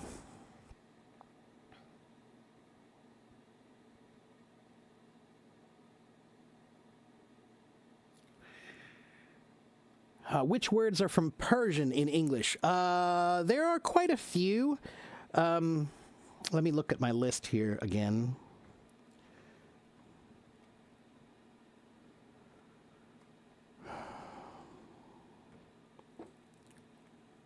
The word bazaar, meaning like a market. The word khaki, meaning pants that are tan colored. Caravan, right? A traveling group of people is a caravan. The word lemon. Lemon, although some of these words, Persian and Arabic have a relationship too. So there are some words where some people will say this word comes from Persian, some people will say it comes from Arabic, and there's maybe it's both. It's like kind of hard to say when you go back too far, right? Who did it first, right? Like the word sugar, I think might be both, right? Spinach, pistachio, jackal, checkmate. That's one I always like to teach people. In Persian, I'm sure I'm going to pronounce it horribly, so please don't make fun of me because I don't speak Persian at all. But I think it's pronounced shahmat, and it means the king is dead, right? Checkmate. Shahmat. Checkmate. That's checkmate.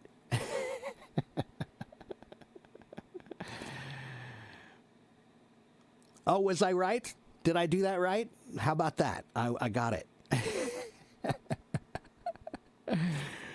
I know a few words in Arabic and a few words in Persian, but my pronunciation is terrible. Pajamas comes from Hindi. Yeah. Shampoo comes from Hindi. Shampoo means to massage in Hindi. Yeah. Let's see. What do I think about English and AI? I think that you should use AI to help you with your English. Absolutely. It's the greatest tool on the planet for personal learning. You should use it. Is it perfect? No. Does it have a lot of problems? Yes. Does any of that have to do with you? No. If you want to benefit, then use it. It's here. It's here. Whether you use it or not, it already exists and it's not going away. So talking about how bad it is, to be honest with you, it's really out of your hands. If you stop using it, the billionaires are not going to be like, oh, well, Rishab stopped using ChatGPT, so I guess we shouldn't do ChatGPT anymore. No, it's already here. It's already done. It's not, you can't put the genie back in the bottle. That's what we say. All right? So if the genie's out of the bottle, ask the genie. The genie is out of the bottle. And so if the genie is out of the bottle, ask the genie. All right?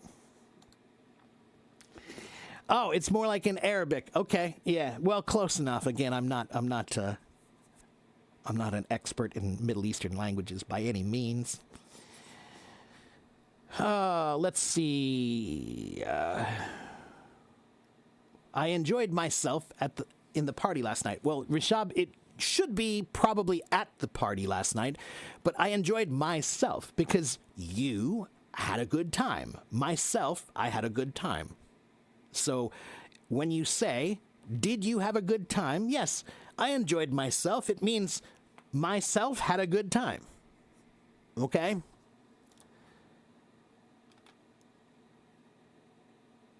Okay, again, David, I'm sorry, but there's only one teacher here. That's me. Okay? I know about flat. I'm aware. Okay? Okay, let's see.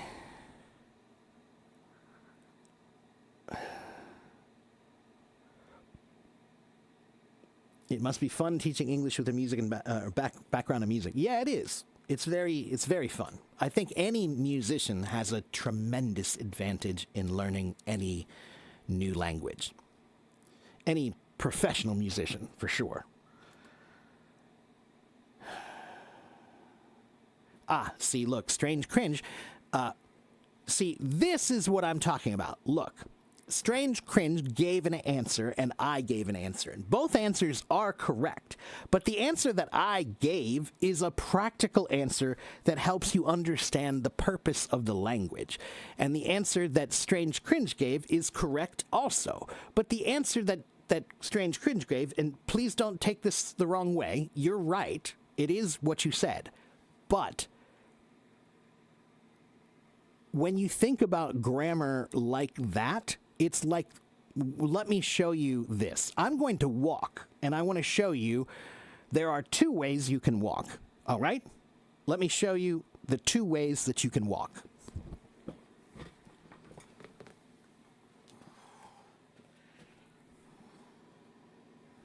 Okay, so the first way that you can walk is like this, okay?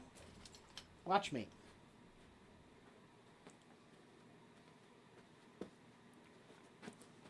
I walked. The second way that you can walk is like this. Let me lift up my right thigh and then my left calf, and then I have to put my right foot down. Then I have to lift up my left leg, and then the left heel needs to hit the ground before the toe. And if the heel doesn't hit the ground before the toe, you're doing it wrong. How do you walk? How do you walk? Do you understand my point?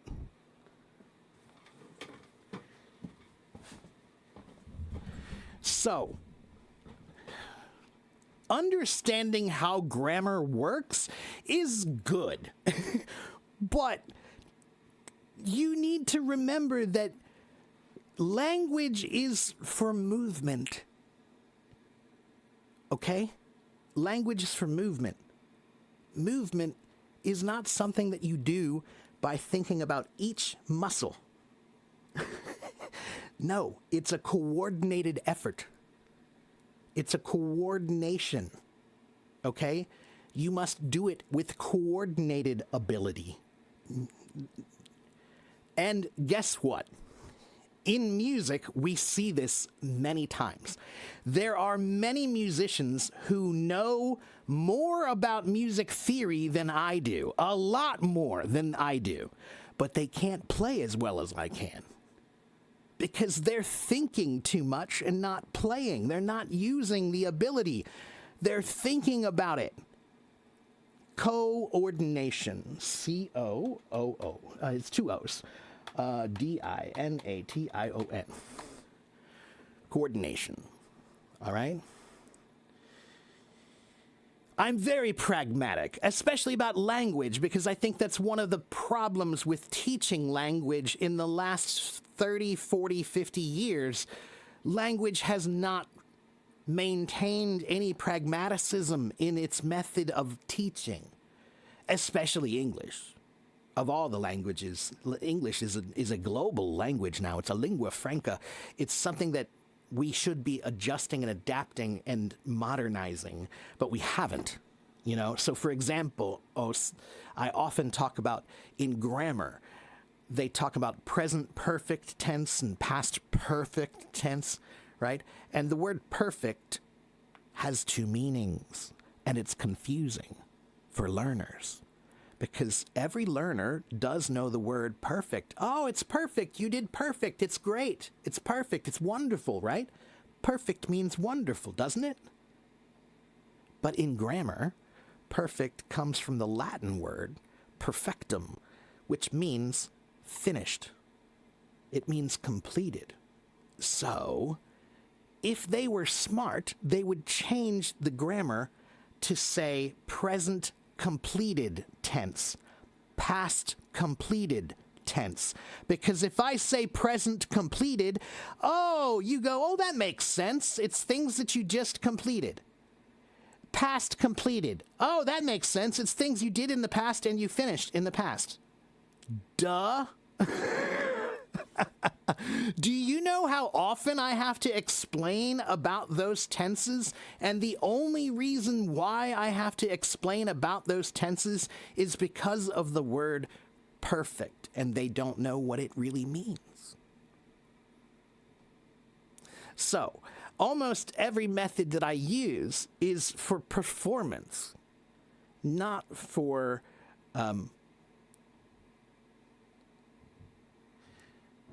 let me think of the right word. Analysis. Okay? Advanced grammar is analysis. Analysis is not the practical use of the language. All right?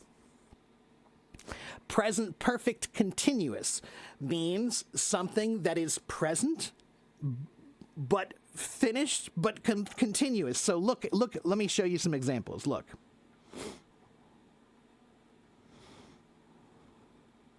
When you see the examples, you'll be like, oh, okay.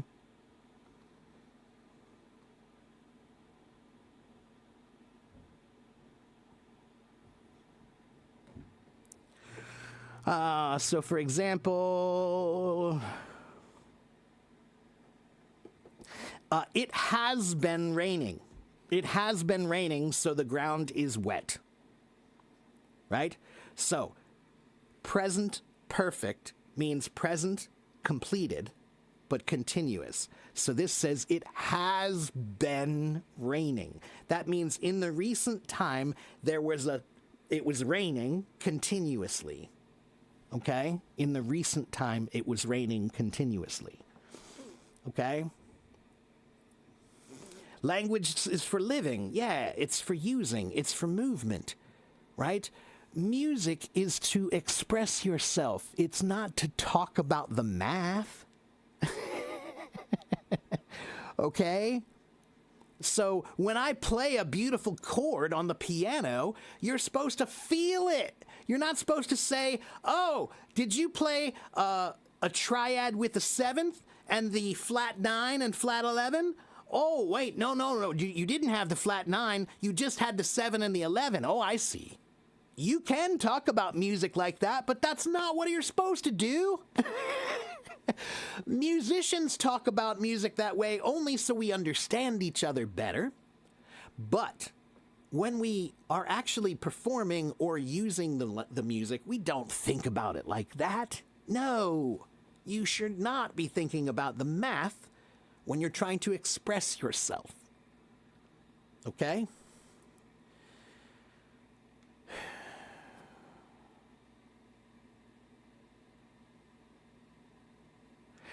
So is it finished? Sometimes yes and sometimes no, Zohal. So for example, if you say, I have been living in London for 5 years, that's still continuing. But the one I just told you before, it has been raining, so the ground is wet, that could be that it just stopped, right? It has been, so it means it stopped, right? All right, so and then it's for like temporary things that are ongoing habits or recent repeated actions. Okay? You didn't prepare any questions today. Well, why not, Dana? Come on.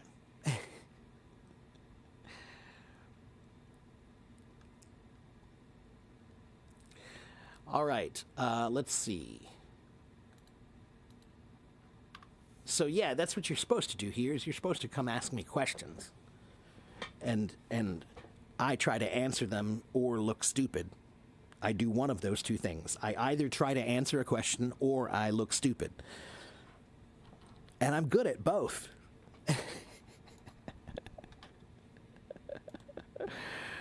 Hello, Cindy, over there in my YouTube. Your question is, how am I? I'm fine. I'm fine. I'm getting a little hungry, but I'm fine. What's the difference between learning and education? Do you want a vocabulary definition or a philosophy definition, Muhammad?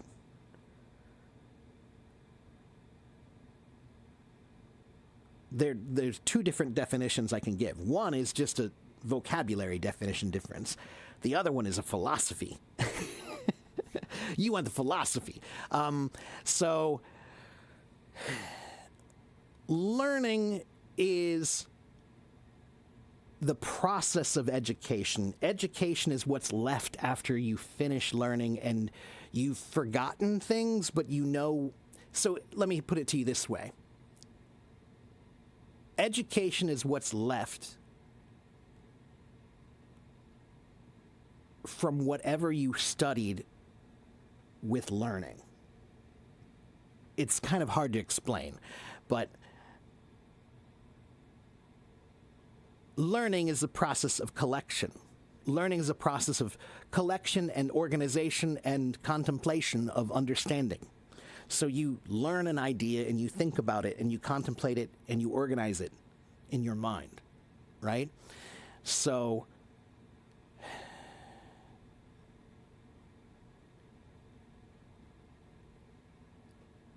when you're learning something, you're collecting the things. And as you collect them, they stack and become this building, this thing that you're creating. The thing that you're creating, that's education. Okay, so learning is the process of the stacking of the building of education. And education is the building when you're done.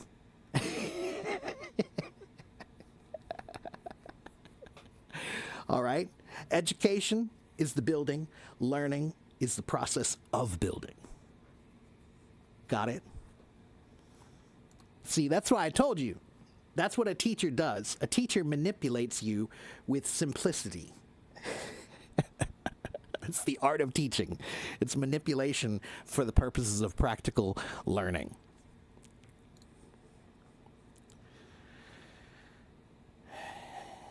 He wants to put me on the spot. Well, you can't really put me too much on the spot with philosophy. I like philosophy, so feel free. Put me on the spot. The function of each word is different. How can we memorize them with different functions and meanings? Zohal, look, I'm a teacher, and I don't remember them that way. I know what a noun is, I know what an adjective, I know what an adverb is, right? But I don't think about them very much. I never think about those things. That's, again, you're getting too much into thinking and not enough into doing. All right? So, I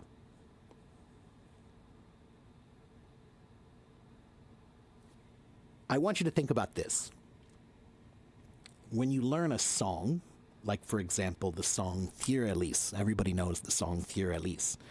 Da da da da da da da dum da da da dum da da da dum da da da da da da dum da da da dum da da da dum. When you learn that song, you need to know the notes, right? So is it C, D, C, D, C, D, D, D, D, right? There's all the different notes in there, right? But when you learn the song, you're not thinking about C, D, C, D, C, E, D, D, D. You're not doing that when you play. No. You're thinking of the music and you're allowing it to flow. The same thing happens with words. Words and notes are no different. They are symbols of sound that you must reproduce.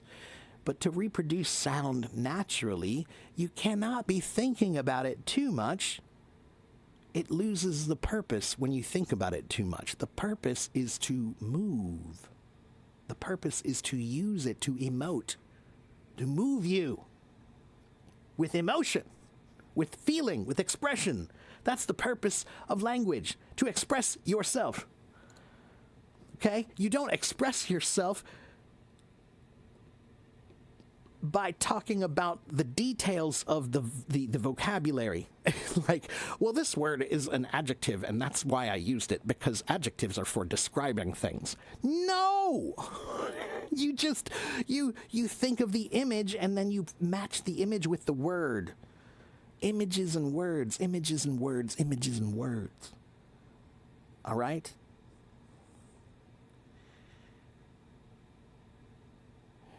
How can we change the behavior? Behavior of what?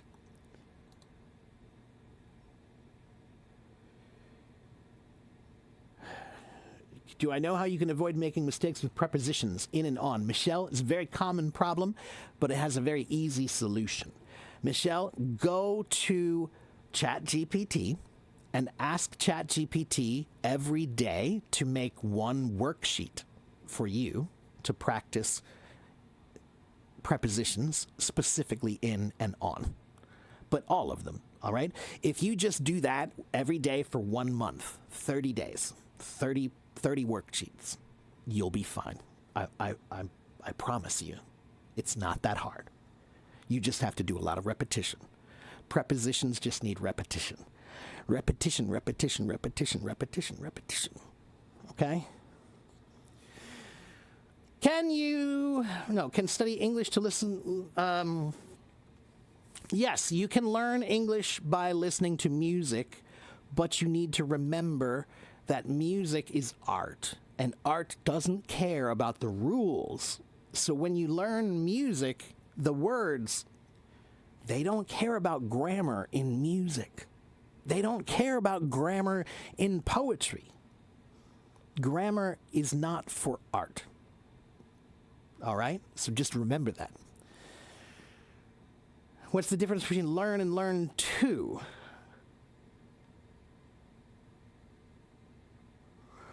That depends. Sometimes nothing, sometimes there is a difference. Learning to often implies an action, a doable thing. Learn by itself is more generic, and it implies the general learning of anything, right? The input of knowledge of anything is learning. But learning to do something often implies an action of some kind. Okay? Oh, man, I'm running out of steam, guys. It has been 2 hours and 11 minutes. I think I'm going to be done here soon. So I'm going to be here for another 10 minutes. You have another 10 or 15 minutes to ask me questions. 10 or 15 minutes. So come on.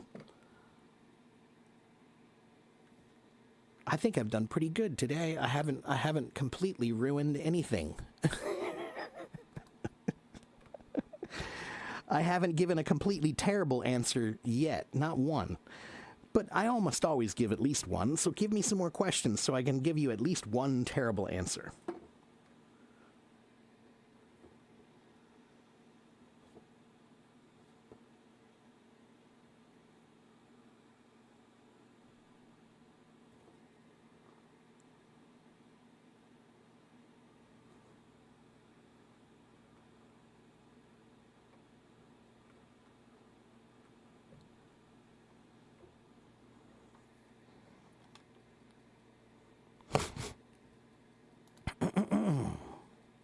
What is the difference between constantly and continuously?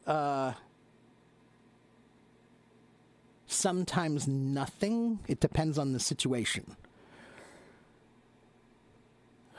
Let me see something.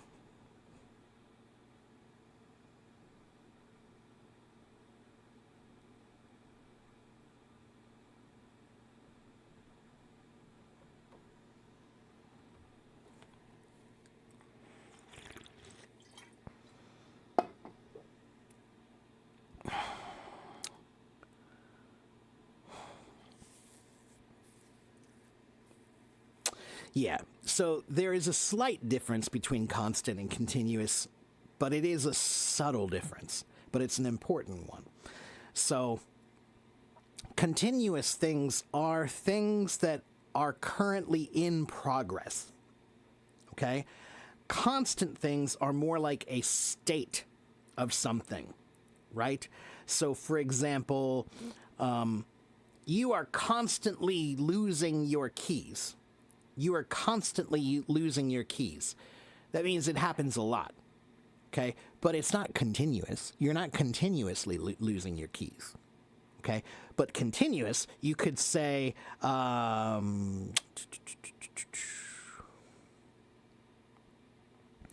if I just say it is raining, that implies it's continuous. All right, it's still raining. Okay, so continuous is something that's still progressing, but constant is more like a state of being. Okay, something that happens often. Okay, it's slightly different. What's the difference between be able to and can? Again, mostly nothing.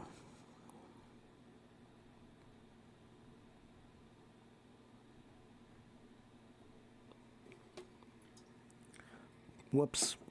No.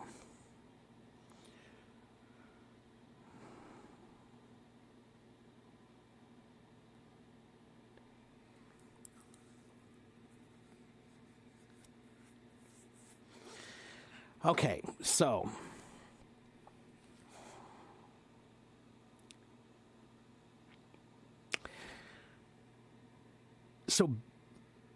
let's see. Can only has two forms, can and could. All right? But be able to can be used in any tense. All right? So if I say I can swim, I am able to swim. I could swim, I was able to swim.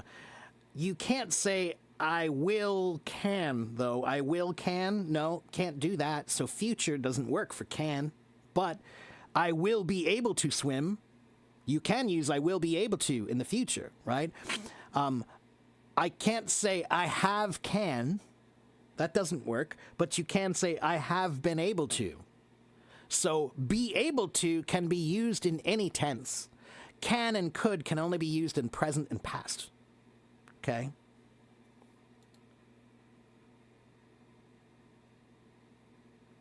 And what's the difference between think of and think about? Think of is usually when we are like, think of a number between 1 and 10. Think of a number between 1 and 10. Oh, 4. That's a number between 1 and 10. But think about. If I say, think about what you did, that means you did something wrong. You know, your father will say, well, think about what you've done. So they're telling you to contemplate. To contemplate means to think about something, right? What did I do wrong, right? Oh, I guess maybe I shouldn't have said that. That's thinking about something. Thinking of is usually just a topic. Like, I'm thinking of a number between 1 and 10, or I'm thinking of going to the store after work. Means I have the possible action, possible thing to do. Okay? You like to listen to famous music? Well, that's fine, and you can learn a lot from that. Can you improve your vocabulary by reading English novels? Of course you can. Yes. Of course you can. Yes, Muhammad, this is a real room. Yes, it is. If I stopped practicing English for about 5 months after reaching a very good level, what should I do to restart again? You're feeling a bit frustrated. Aya, think in English. That's the biggest thing you need to do. You need to get your brain working in English again. Okay, so start thinking in English every day. All right?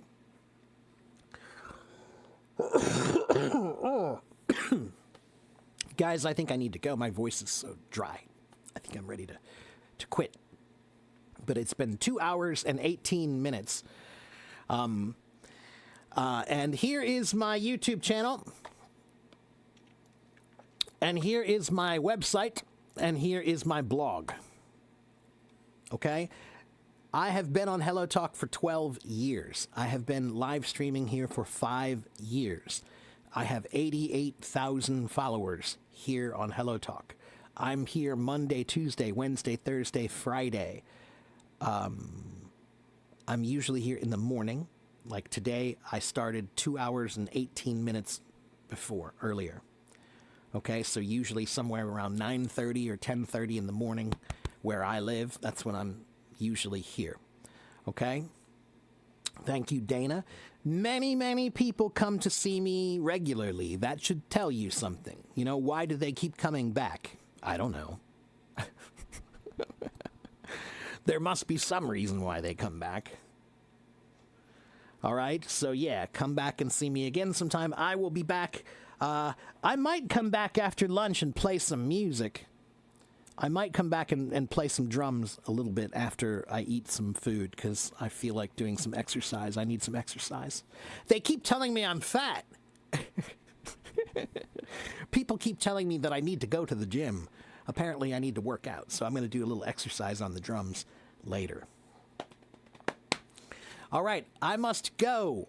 Have a good morning. Have a good afternoon. Have a good evening, wherever you live in the world.